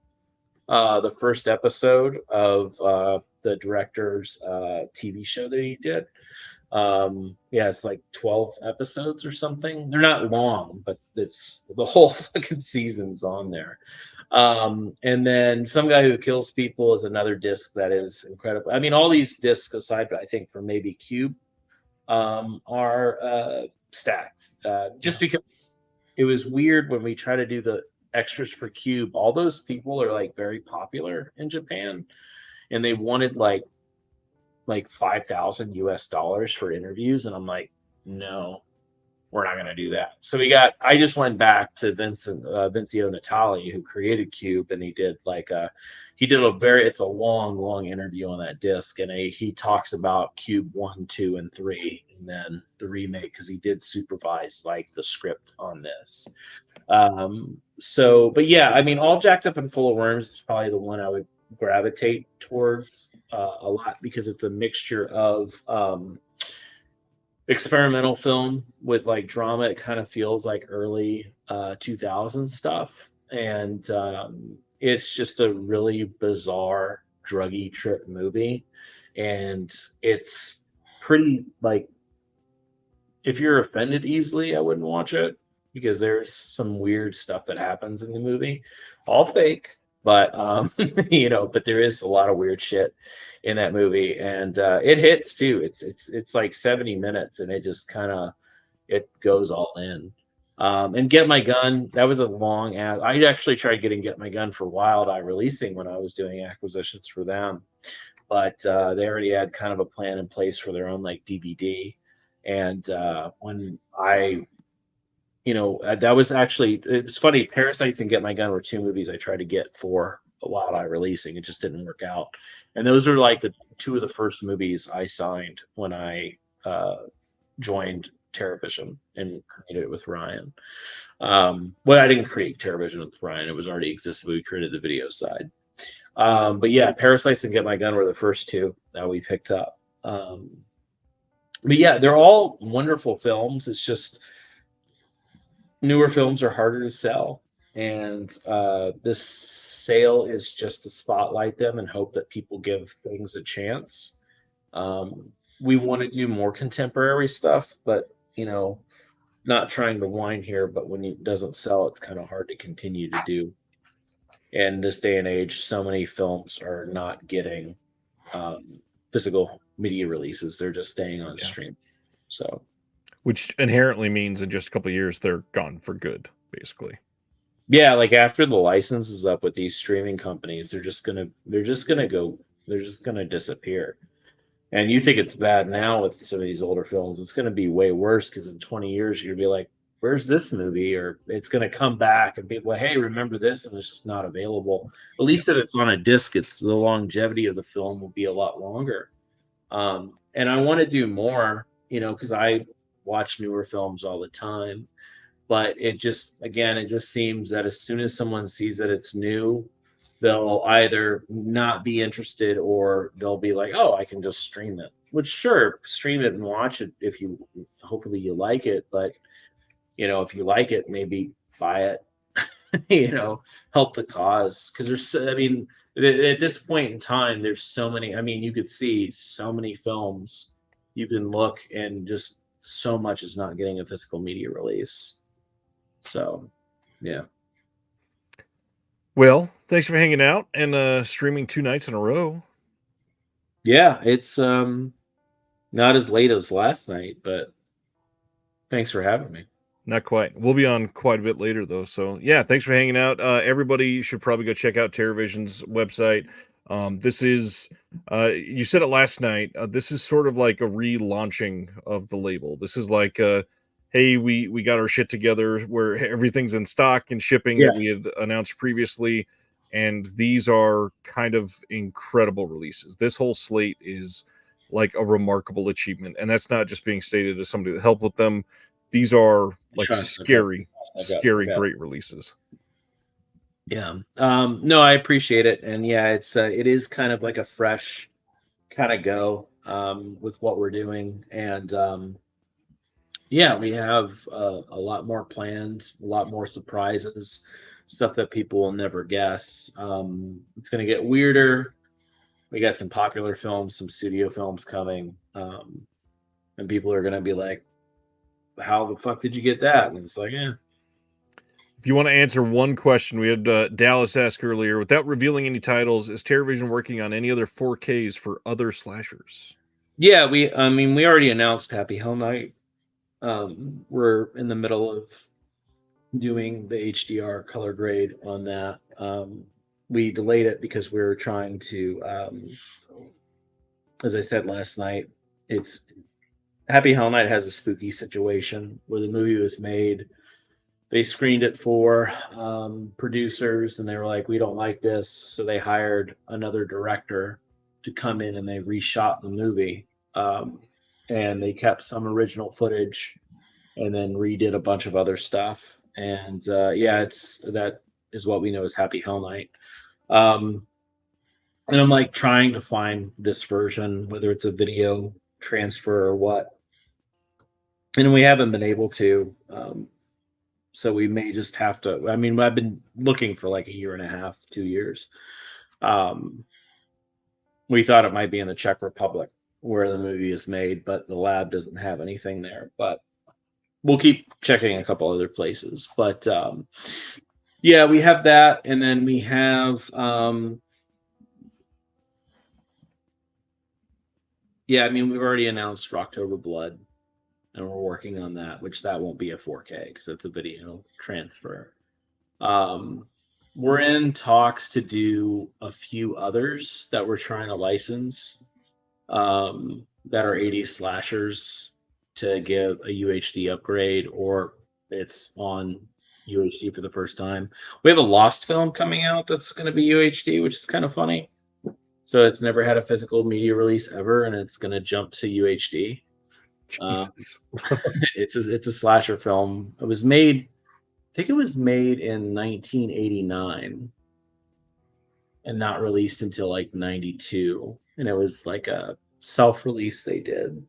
So it's never really seen the light of day. No, not many people know. A lot of people don't know about it. But it went for a big jump to UHD, and that's pretty funny because that's also a really stupid gamble for Terravision. But just wait till the Reddit thread on that one. Huh? Wait till the Reddit thread on that one. Oh God, yeah, they're gonna be like, "What the fuck? I've never even heard of this movie." Yeah. Okay. Oh, man. But yeah, we have a few things lined up. I don't know how much is going to be this year. Happy Hell Night will be in Rocktober Blood. It just depends.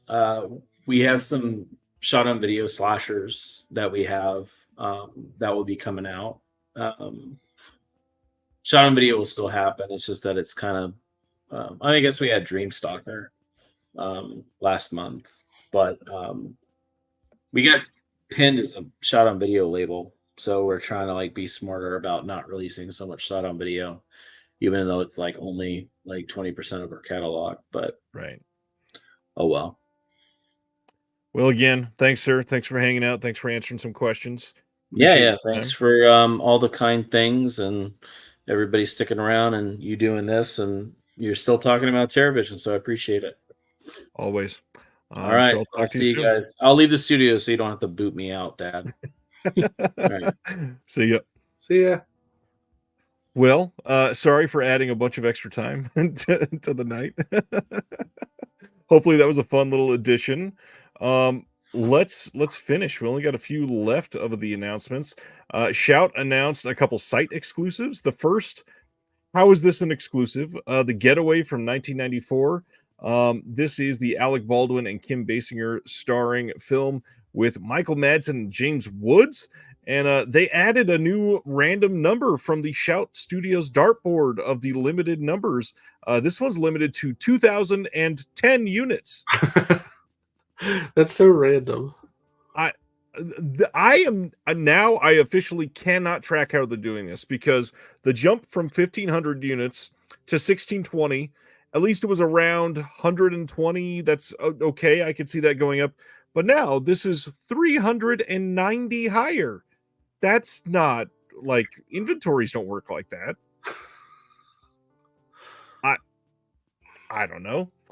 So this one is coming on Blu-ray. This is available to order now. Should be shipping damn near immediately. The big thing, this is the uncensored, unrated version in HD. It's got new interviews with C. Courtney Joyner and the composer Mark Isham, new audio commentary with Travis Woods, some archival behind-the-scenes featurettes, making of interviews, and that is coming now.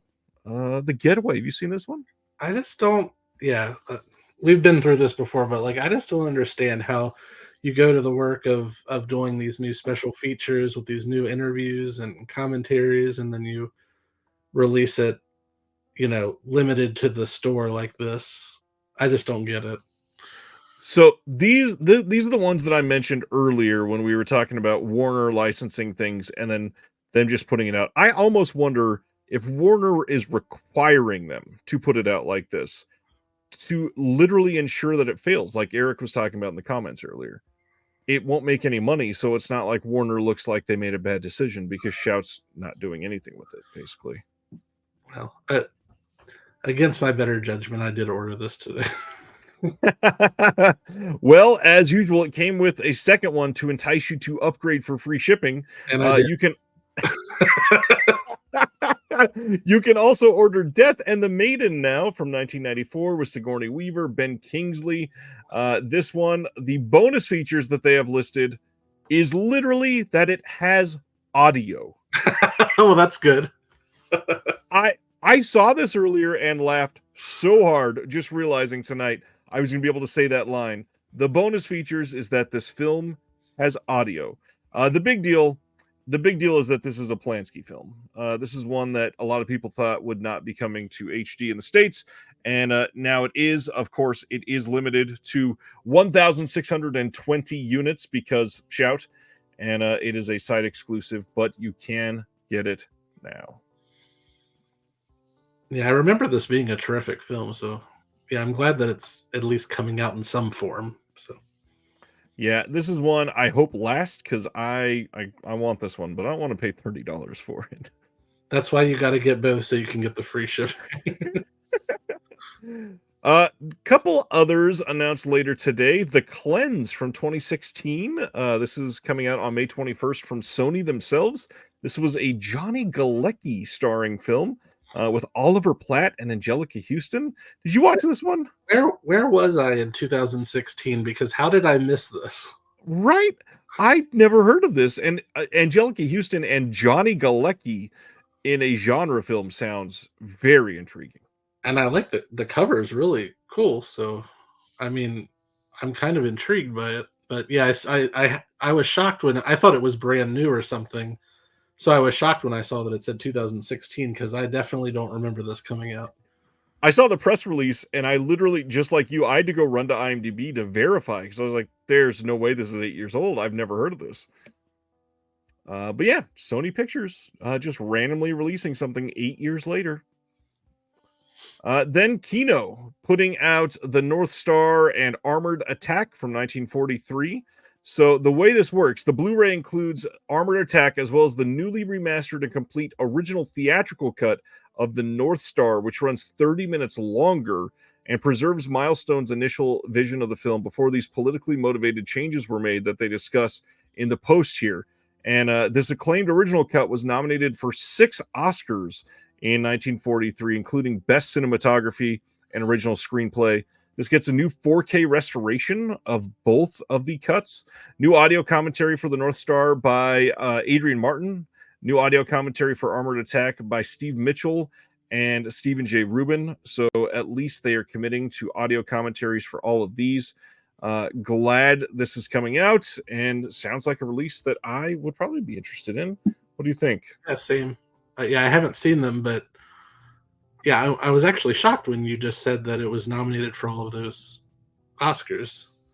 That just made me more intrigued. Yeah, and yeah, I totally understand, Pulp. There's somebody on the Discord that I was helping with get some Kino releases outside of the US. It's not easy to track those down.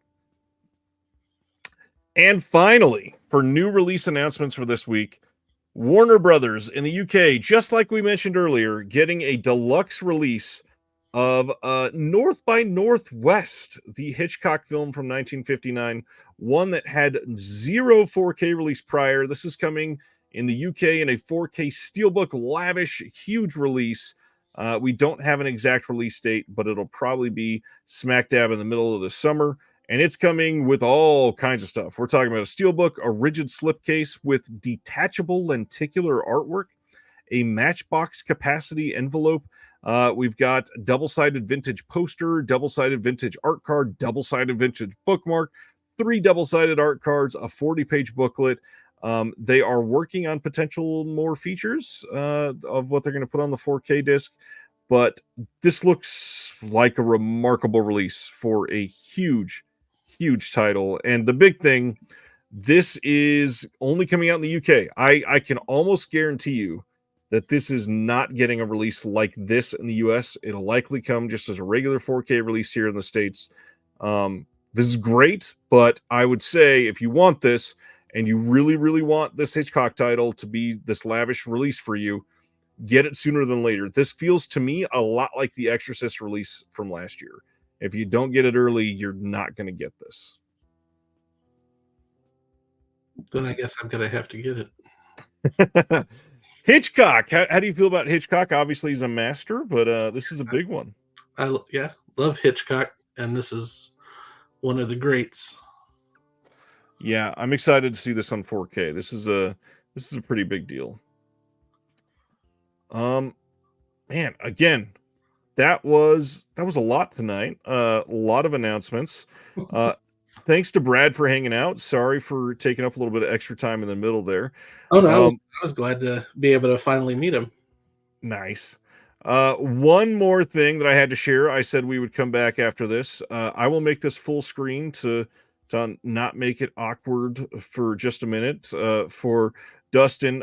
Hey, I'm announcing a new show, by the way. I'm putting out a new podcast called Film Foundations with Chris Stashew over at the Culture Cast.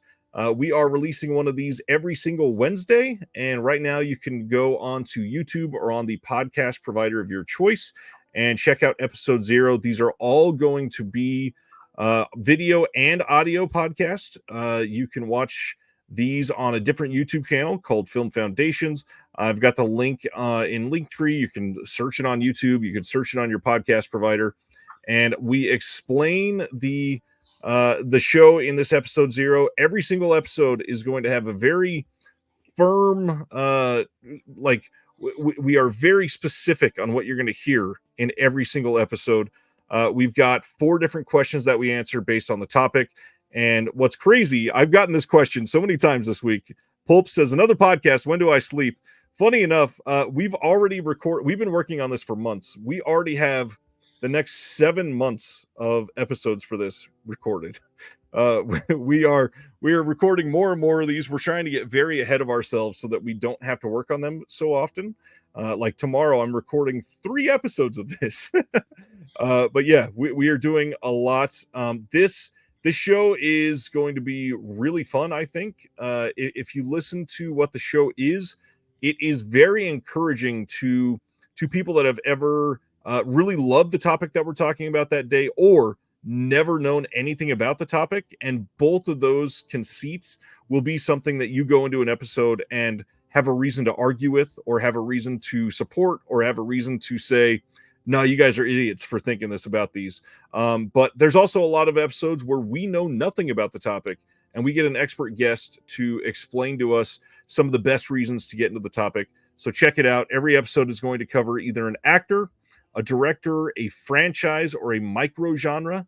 And I think it's a pretty fun thing. And pretty soon, I'm going to have Mr. Dustin on the show. You're definitely going to have to be on there at some point now that we've broke you in on here. But either way, go subscribe, please. The first real episode is releasing on May 1st, and then it will be every Wednesday after that, possibly until the end of time. Eli, we just went over those Shout Side exclusives not even maybe 4.5 minutes ago. I'm glad that it's coming out, but it sucks that it's a side exclusive. That's too big of a movie to only get a side exclusive. Now, really quickly, we always go over what is releasing next week, just in case you forgot. Let me make this not full screen now. So next week, we get The Departed 4K releases. We've got Nostalgia 4K, the first Tarkovsky to hit 4K. That's coming from Kino. Rolling Thunder 4K from Shout Select. The Beekeeper. Cat and the Canary coming from Eureka in both the US and the UK. The Kingdom Trilogy, Lars von Trier's The Kingdom Trilogy coming from Mubi. I Am Cuba 4K from Criterion, Still Magnolias 4K, that Goodbye Uncle Tom 4K that Dustin held up earlier, Black Mask from Eureka, more Jean Roland 4Ks from Indicator, Tormented from Filmmasters, which is a great release.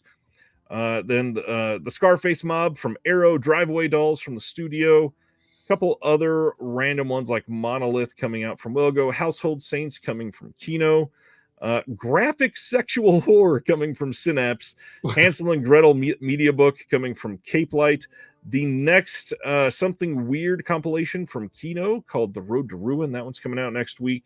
Hardware Wars coming out soon. I think that got delayed. I don't think that's coming out next week. I believe 8 Men Out coming out from the studio on a BDR. And that's it of the big releases. Other than the ones you picked up, any of these something that you're excited to be getting here soon, Dustin? Yeah, next week is going to kill me. There's a lot. Basically everything on those top 2 rows I want. Yeah, that's two very good rows. Yeah, I'm really excited about the Kingdom coming out. Yeah, that's a big deal. That is incredible. If anybody's never seen it, yeah, so I'm very happy that that's coming out. Yep, it's one that I am. In fact, that is one that I have coming, I believe, from the Target sale also. Oh. But that's next week, and we made it. Now, it's already been 3 hours. This is a long show tonight. Thanks, Brad. Okay, let's hit our discussion hard. Do you need a break? You need to go to the bathroom? You need to? Oh no, I'm good. I'll through. All right, slashers. First, Dustin, why do you like slashers? What is it about slashers that made you want to talk about them? It's always been my favorite subgenre of horror, probably because, my parents really weren't that strict with me growing up. So as far as what I watched, so they just always told me, as long as you know it's not real, it's fun. so I was like 5 years old renting Friday the 13th. And I think, I don't know why those appealed to me. I guess maybe because they're in a sense very formulaic, as far as like, what you're getting as far as slashers are concerned. Like, they're going to set up the victims, there's going to be a killer, and they're going to go after each one at a time. And I think I don't know, I think that appealed to me growing up, and it's always sort of stayed with me. And I always liked the aesthetic of, I don't know, if the killer wears a mask or something like that. And I just always enjoyed that. So it's always just stuck with me, and that's what I've always liked. I agree. I'm very happy with most slashers, even bad slashers. There's usually something super fun about them. I mean, it's like a comfort movie for me. I don't know why. That sounds weird to say. Yeah, you know what you're getting. So tonight, as we stated, the discussion is focused on 80 slashers specifically that never got a sequel. So let's dive right in, Dustin. What's your number 5 choice? Well, just to preface, these were the first 5 that came to my mind when I was thinking about them. Not necessarily like my top 5, but I do think that they're pretty up there. But I did notice it was not intentional at all, but I noticed that, with slashers, a lot of times you think of them being revolving around teenage characters, but 4 out of the 5 that I chose are actually adult characters, and the other one is college age. So there were none that were younger characters. Not that in the 80s even the high schoolers were played by 30-year-olds, but now I'm starting to worry that I think we might have a few crossing over. Oh no. So and also to preface, the first 2 that I'm doing are 2 that I saw when I was a kid and just loved them and watched them a lot. So nice. There's lots of nostalgia involved in the first 2. And then the other 3 I came to later on. and I was just sort of blown away by all of them. So the first one that I'm doing is 1983's Mortuary. Good pick. This one I probably watched, I don't even know how many times growing up. It always, have you seen it? I have. It's been a long time, but I saw it. I think I saw the Scorpion that released that before MVD Rewind. Yeah, I believe so. Yeah, I watched that blue. And then MVD released it with a slip. Yeah. And I had to buy it, even though it was just the slip with the same stuff, but I had to do it. But this one always really creeped me out. I loved the atmosphere of it. It's set in Southern California along the coast. The main character is a college student, and her father has recently been, they say that he drowned, but she's convinced that he was killed.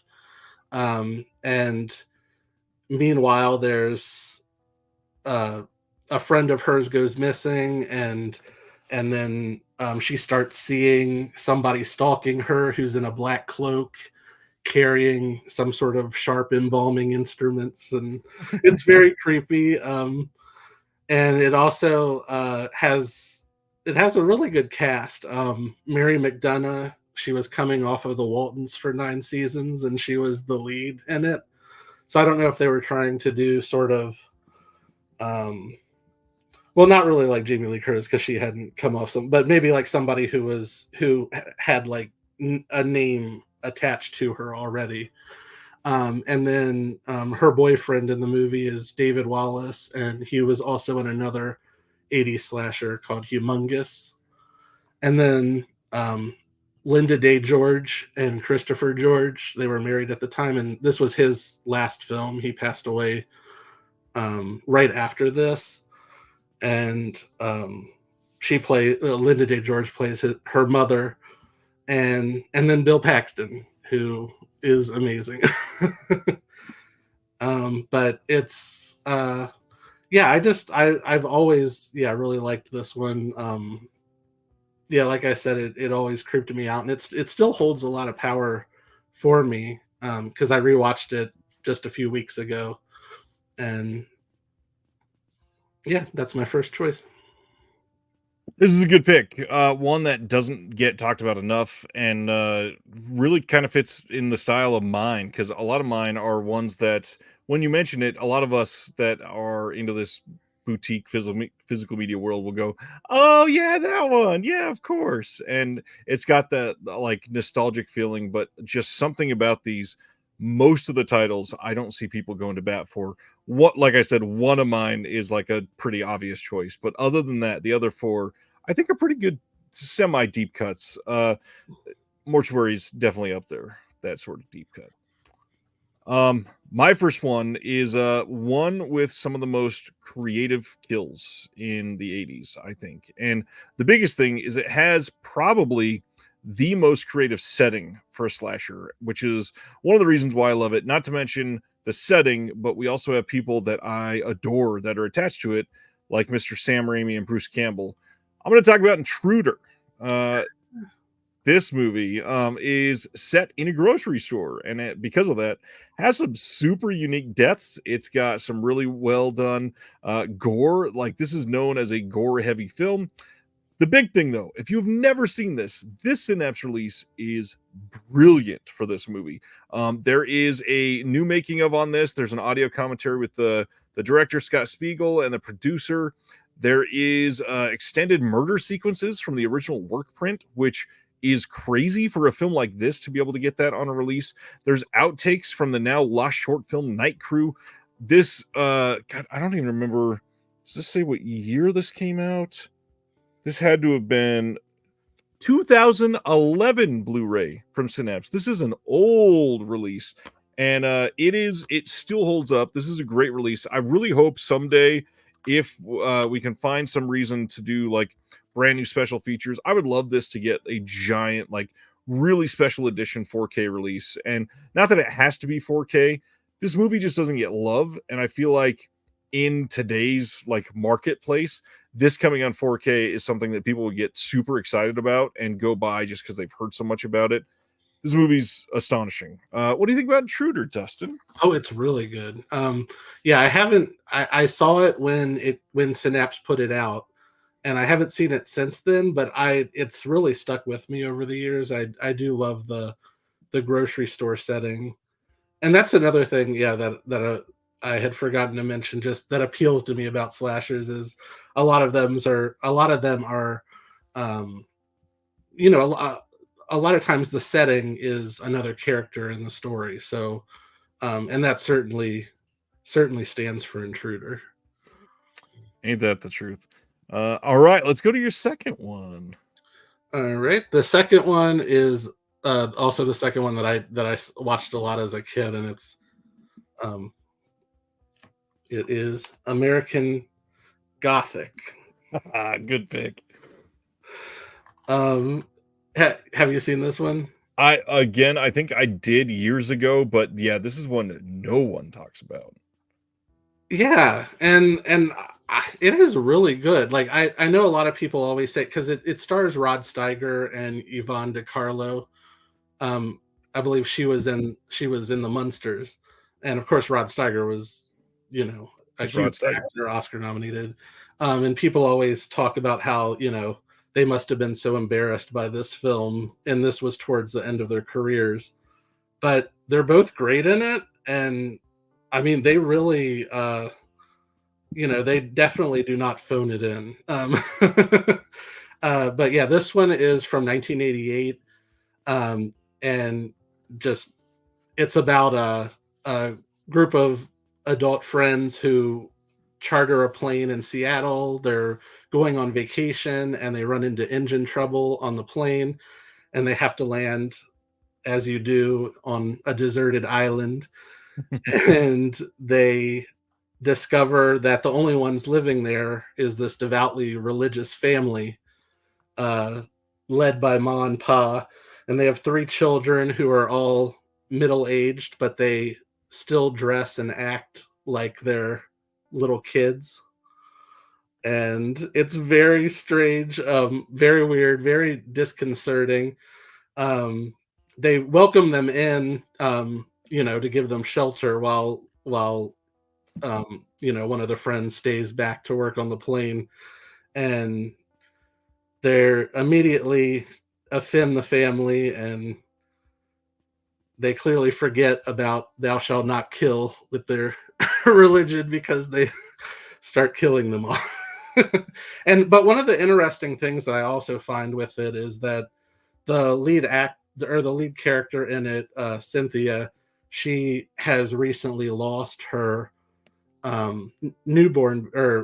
infant child in a drowning accident, and she's just been released from a mental institution, and she's trying to get over her grief at the same time that all of this is happening. And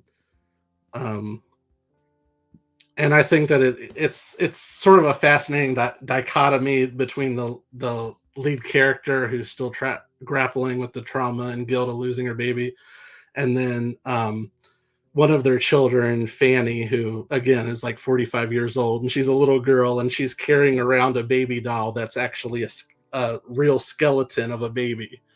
So sort of, I don't want to give away exactly what happens, but it's not really good for her mental health. Let's just say that. I am very, very due for a rewatch for this one. Gosh, yeah. Wow, Will. Will says The Prowler, The Dorm That Drip Blood, Maniac, Terror Train, Black Christmas. If Just Before Dawn counts, it's my number one. Will, we should be friends. That's all I'll say. I definitely need to rewatch American Gothic. My next one is the only one I picked that's the obvious one, and I wanted to get it away pretty early, and so I gotta go with the story of Harry Warden. Like, My Bloody Valentine is such a stylish idea of a film. There's so much that you can do with this. It doesn't have a sequel. It does have a remake that I don't hate. I think the remake is pretty decent for this, especially if you watch it with the right 3D and all that.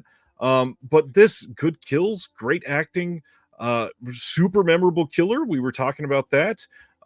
This is a classic. Most people have seen this. I don't need to explain this to most people. I I'm feel just like, oh, I'm sorry. I was just gonna say, I feel like that could be the most popular slasher that never got a sequel.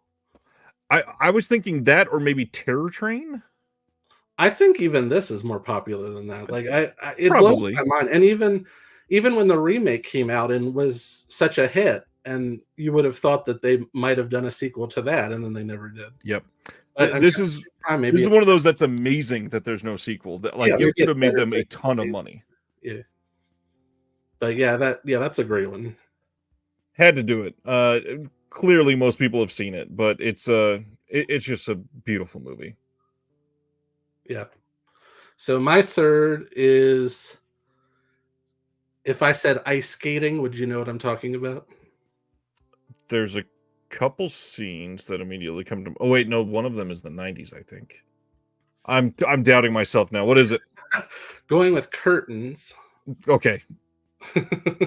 which has one of the great sort of kill set pieces where one of the characters is a professional ice skater, and she goes out one morning and it's nice and tranquil, and she's out practicing on the pond, frozen over, and she gets stalked by a killer in a old hag mask with a carrying a sickle.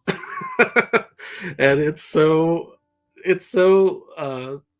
I don't know, it's so weird, like just the imagery of the scene, but so inspired at the same time. I think in a lot of ways, because people sort of think about Curtains, they sort of put it together with that scene. And I think it sort of like suggests what could have been, because there were a lot of production issues with this movie, and they filmed like the middle section, like the middle hour of it or whatever, and then they came back like a year or two later and filmed the opening and the ending, and with a different director. And the original director was so angry with it that he took his name off of it. So but at the same time, it weirdly still all comes together. And I just think it's very effective. I love the snowy setting of it. I think it's interesting. Basically the general premise is that they're sort of a sleazy director invites 6 aspiring actresses to his mansion for the weekend to all vie for the same role in an upcoming film that he's making. And um, and yeah, there's a killer in their midst at the same time. But it's very well done, and yeah, like I said, I love the snowy setting. There's another great third act chase scene, and I love a good chase scene in a slasher. And this one has a great one at the end in a sort of it's like like a set shed or something, it's like a shed with all of like the sets and production equipment and things like that, and it's just very well done. So yeah, I love Curtains. Have you seen that one? Multiple times. This is one with some very evocative visuals. This is a movie that will stick with you for a long time. This is, funny enough, one of the 8 that I was choosing from, and it unfortunately just eked out to the bottom 3.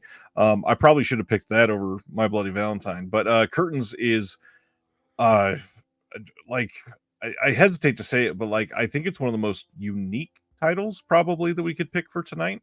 It's one of the more bizarre, and like how does this how did this even get made in this type of film? Because this seems like a risky one for a studio to put some money behind, and I'm glad it's here. Glad it got a good release. Synapse really kind of killed it with this one. Yeah, it was notorious for, prior to the Blu-ray release, when it was only available on VHS and I guess probably maybe YouTube, but the quality of it was so bad that there would be full sections of it where you couldn't even tell what was happening on the screen. And so, yeah, when Synapse put out the Blu-ray, it was just yeah, it was a revelation. It was like seeing it for the first time, and it really did showcase how well it was shot and filmed, and only made the movie better overall. So Yeah, I would fully agree there. And funny enough, not to immediately glom onto it, but I would say the same over my next pick. And man, my first pick was a Synapse too. Synapse getting a lot of love right now. My next pick is a Synapse, and they did the exact same thing for this one. This is 1981 for a film that I love specifically for the ending of this movie. That is The Dorm That Dripped Blood. This movie is one. It's a Christmas movie. I was Set about to in say it's a Christmas slasher. set in a very snowy dorm area where students are disappearing. Very like cliche setup there. But it does one of the most non-cliche things for an ending. And I know that a lot of slashers have like the hey, we're indicating that there could be a sequel, but this very specifically has like the opposite of a happy ending. And that's why I love this movie. I don't think that's a spoiler or anything like that, but I do feel like most people have never seen this movie. I think this is one that people have maybe heard about. I think I remember they discussed the alternate title on here. Oh yeah, Death Dorm. For some reason, there's an alternate version on here called Death Dorm. So people knew Death Dorm or The Dorm That Dripped Blood, but the ending of this movie is really what sets this thing apart for me. But I also love just Christmas slashers. It's a really fun genre by itself, and this one specifically, again, another great release. Interviews, audio commentary. Synapse killed it again. I think this was a 2011 Synapse release, back when they were releasing, more than 3 titles a year. This is a big one, and it goes on sale for very cheap. I don't necessarily see this one getting a 4K. I see something like Curtains getting a 4K before this, or Intruder, because they have a little bit bigger of a reputation. This one gets overlooked by like 98% of the horror community. Dorm is amazing. This movie's fantastic. It's really good. And and even more impressive, I believe that it was actually filmed by like UCLA film students. It was a student film, yeah. Yeah, and so that just makes it even more impressive. And I know like Daphne Zuniga is in it, and I think that might be her first film. It is, I believe. Even though she's out of it pretty quick. but yeah, I love the campus setting of that, the Christmas sort of vibes in the background. And yeah, I think the most memorable thing about it is definitely the decidedly downbeat ending. I mean, that's a very sort of ballsy way to end a movie. Yes, it is. Love the ending of that one. And yes, Dude McMahon is right, pointing out The Dorm That Dripped Blood. I'm remembering, and I could be wrong in the beginning, I thought it had one scene with snow. It is set in California, so it's not like it's a snow-capped film. But if I remember right, I think there's one scene with snow. I think it's just like a set piece. Anyways, I cannot remember, but I may have just misspoke there. Well, it is set at Christmas, though. There might be like snow like on like the edges of the street. Yep. All right, sir. We only got a couple left already. All right. My fourth is, so this one I only my last 2 actually, they're both Arrow releases. And I discovered both of them. I had never heard of either one of them until they were announced. And both of them just blew my mind. And I was like, how have I gone all my life and never seen this movie? Nice. So it is 1982's The Slayer. Oh, wow. That is not one I would have expected out of nowhere. Have you seen this one? I don't think I actually ever saw that. Oh, I think you'd really like it. Yeah, this one has a similar setup to American Gothic in that it's again adult characters, a married couple, and her brother and sister-in-law, and they're all going on vacation, and they get a pilot flies them to an island in Georgia for vacation, and there's a house there that they're staying at. But wouldn't you know it, a hurricane is moving in at the same time. The main character is an artist, and she's sort of since childhood, she's been plagued by all of these nightmares of things that either have come true or just things that she wouldn't have known. And when they get there, they pass by a broken down theater that she had previously painted in one of her recent paintings, and there's no way for her to have even known of it.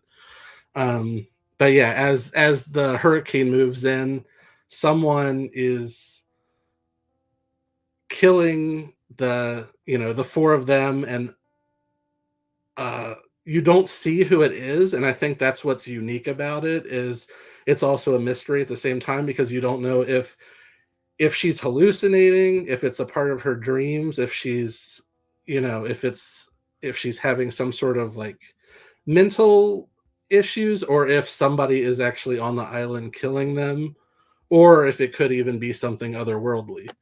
And you don't see it. And the set pieces, there's one that's set in a sort of like a boating shed, is just amazingly done without actually showing you any of who's actually doing it.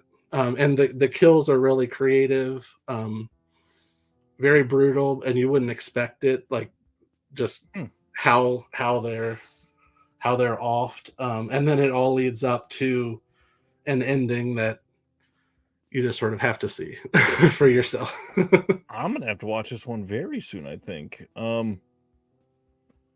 Gosh, did Screen Factory put this out in the US? I couldn't tell if that was an Arrow UK or US. No, I think it was US. Oh wow. Yeah. Hmm. But yeah, if you don't have this, yeah, definitely recommended. Yeah, this is one of my favorite slashers that never got a sequel. Wow. That sounds fantastic and very right up my alley. Huh. And I also just love that it's actually mature characters who are just living their lives, and it's sort of like a slice of life at the same time, even though there's all of these horrific things that are happening to them. And it's just very smart, very, very creepy. And yeah, and then it takes a big swing at the end, and that's all I'll say. Nice. What's funny is you said both of yours are from Arrow Video, so that confirms we have 0 crossovers. Oh, awesome. This one, a lot of people are gonna probably say that this is a very popular pick, but I'm gonna push back against that and say there's a lot of people right now that are not buying this because this is a pretty old release. And I think people are waiting on a 4K that we have no idea if it's coming or not. In fact, it seems like we're not getting one.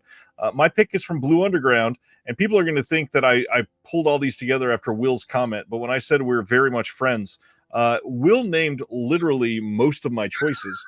The Prowler from 1981. This is an incredible movie about a soldier that is really kind of cast out and comes back for very soldierific revenge, we'll say.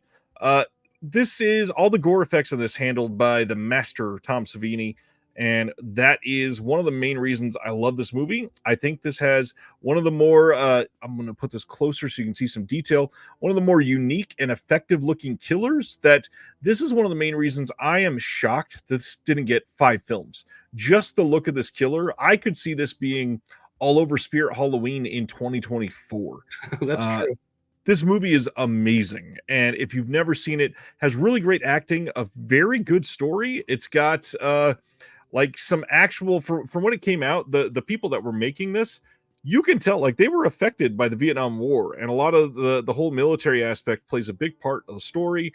I could see this being really big if people have never checked this out and going, God, yeah, like that's a relatable thing for all of us that grew up with family members in the military or went to the Iraq War or whatever. There's so much that you can find in this movie and relate to. The kills are fantastic. The gore, it's Savini. It's a huge win. And again, great release from Blue Underground. There's not a ton on the disc, but they do have an audio commentary with the director and Tom Savini, and then a behind-the-scenes featurette on his gore footage, which again, it's the highlight of this film. I love practical gore, and The Prowler is like top notch for practical gore. Yeah, that has some of the greatest Tom Savini makeup effects of any movie. 100%.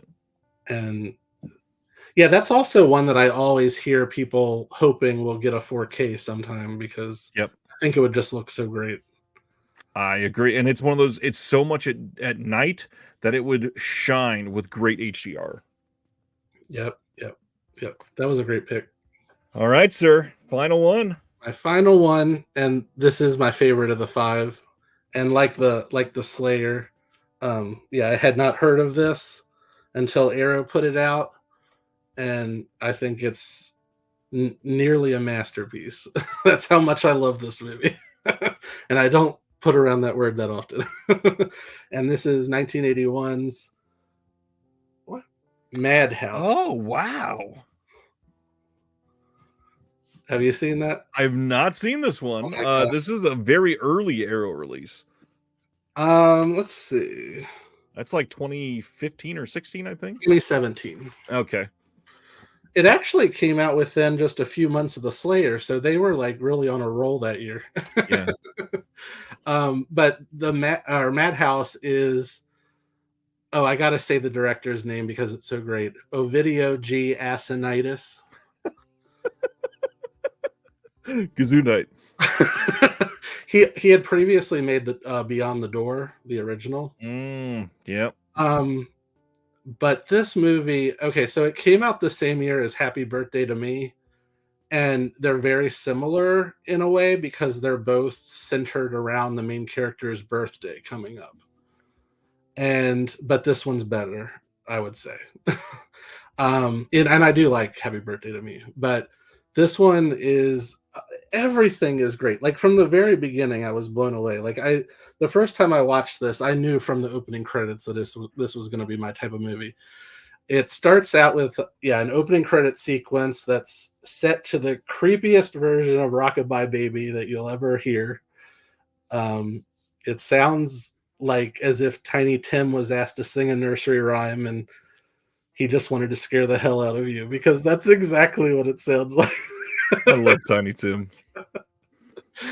But the general idea is the main character Julia, her 25th birthday is coming up, and I also love a good countdown in a horror movie, and this like counts down, so it's like 5 days until Julia's birthday. Nice. 4 days till her birthday. So she was born with a twin sister named Mary, and Mary was very twisted and sort of abused her sister Julia, and was eventually sent to a mental hospital where she's currently still at. And she's also suffering from a skin disease at the same time, but she's like very unhinged. And just a few days before their 25th birthday, she escapes, naturally. But and then there's people around her are being found dead. I love that it really takes the time to really focus on the characters. The main character is just so well drawn from the script. She teaches at a school for the deaf, and the movie really could have just like washed by that, but like it actually takes the time to really show her teaching the kids. It's very empathetic towards the deaf community, towards the students. There's one student who passes away, and it actually, like, there's a scene where she's actually like helping them to work through their grief. And the fact that a movie like a slasher movie like this actually like takes time out to do something like that, I just think it's working on another level. And then the main character, she's played by Trish Everly, and this was her one and only role. And she is so spectacular in it that I just like to think that she just figured that there was nowhere for her to go but down, so she just like got out of the business after that. I'm too good. Yeah, I can't get, because like if it's your very first role and like you're in almost every scene and like it's this good of a role, like yes, it's in a slasher movie, but like it's really well done.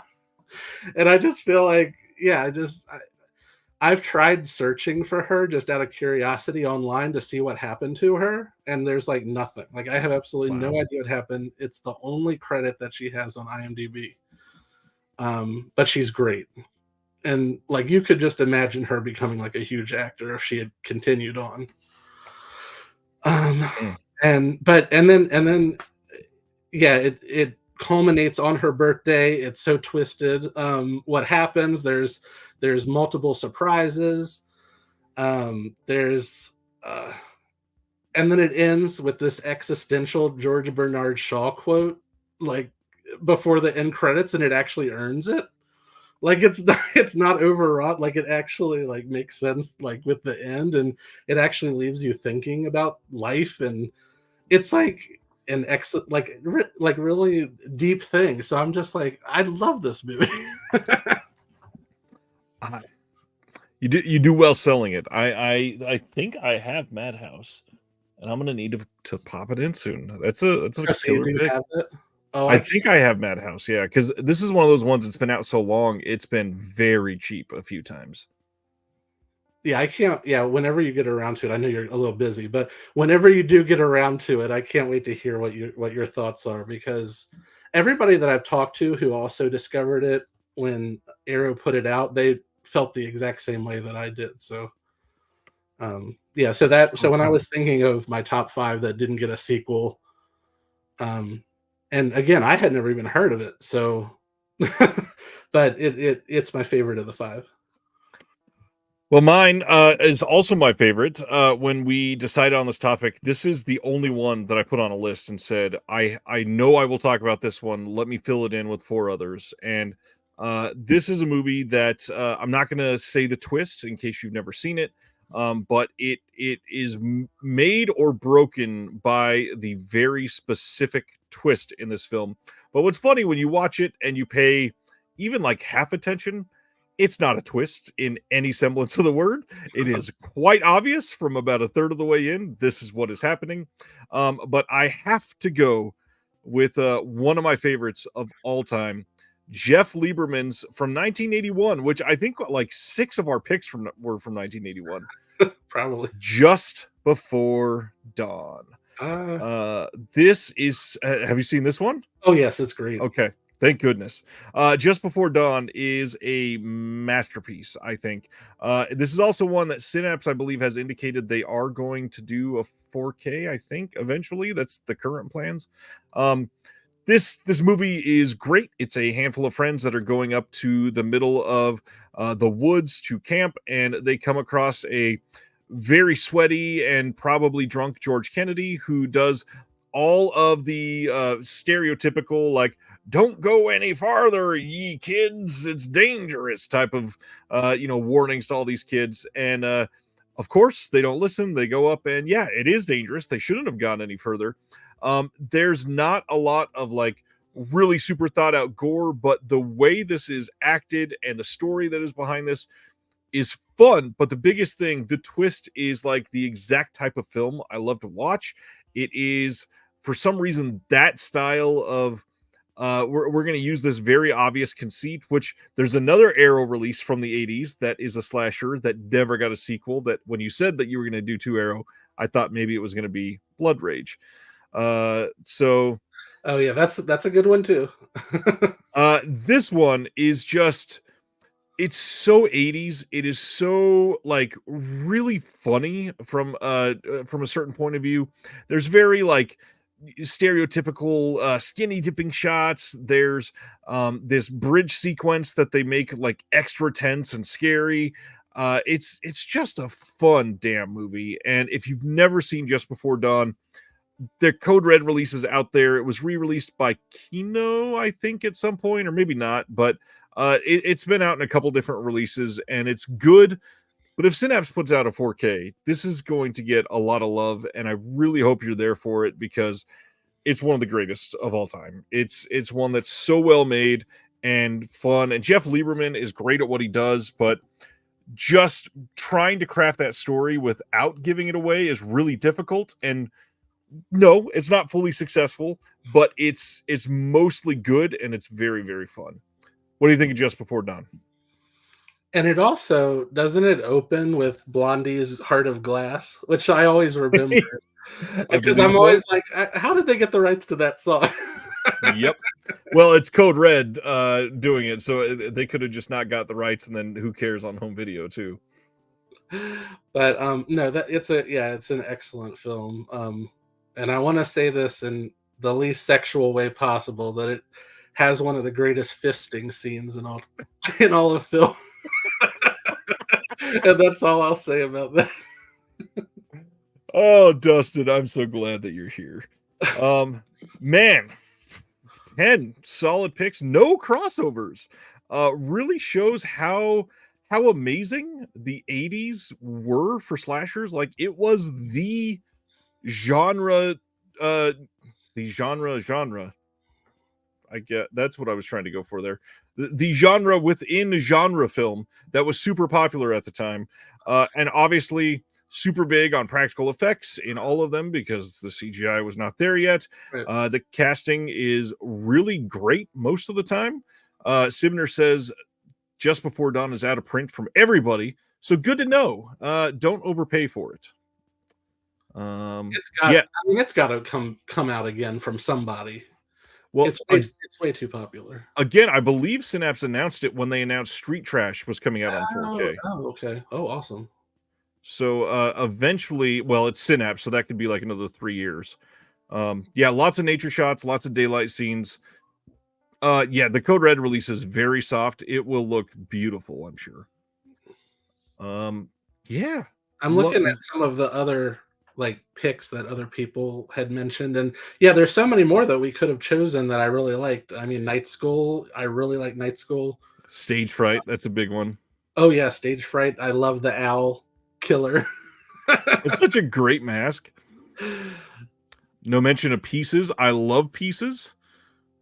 Oh yeah, when I was talking about Mortuary before, and I was talking about Linda Day George, I was gonna actually reference her famous Pieces quote about bastards.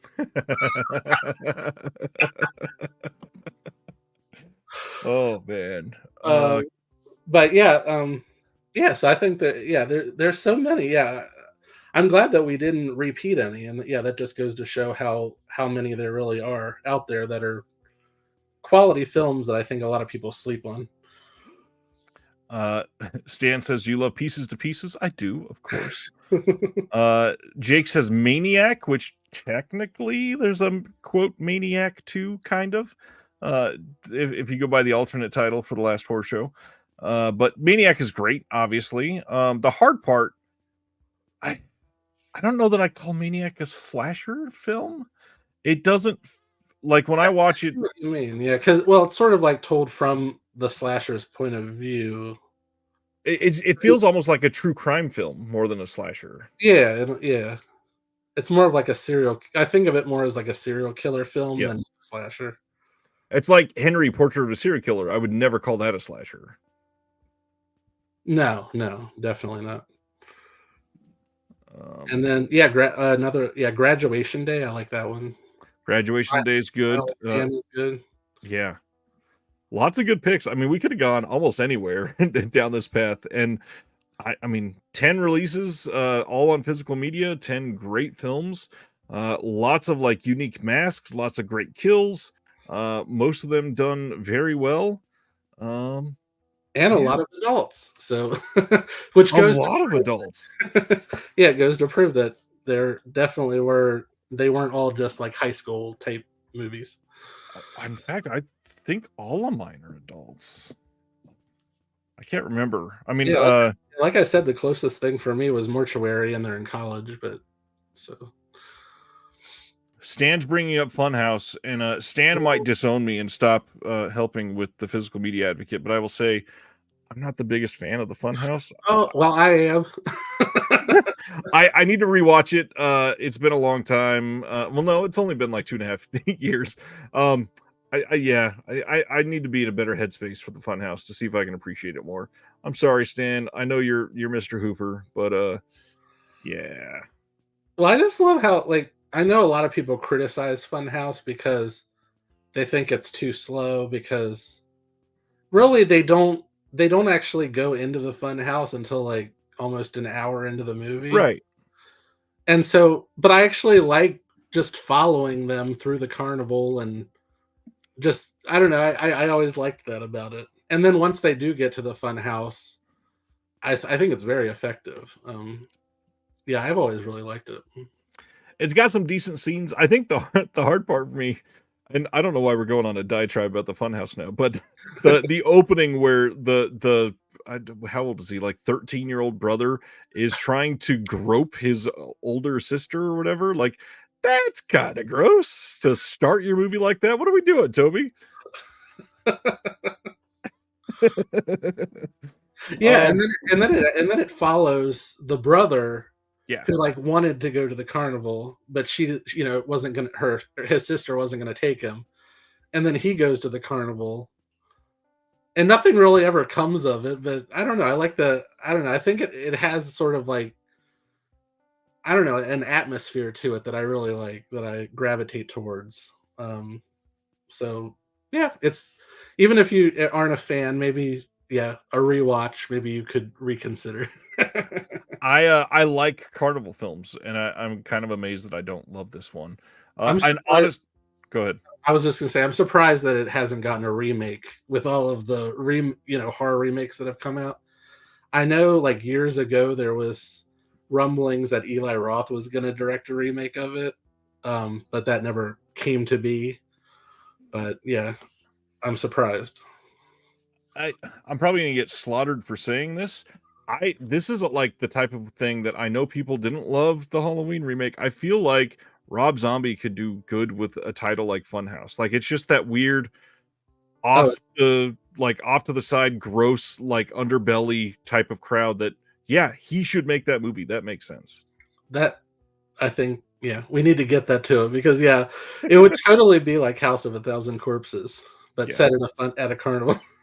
Stan is probably typing like 900 words right now to cuss me out after saying Rob Zombie should remake a Toby Hooper film. But I would love to see that. I mean, I was deeply offended in 2007 when the Halloween remake came out, and I've gotten more used to it as the years have gone on, and I've rewatched it. Like, I don't dislike it as much as I did the first time around, and I'll defend his Halloween 2 to the end of time. It's so good.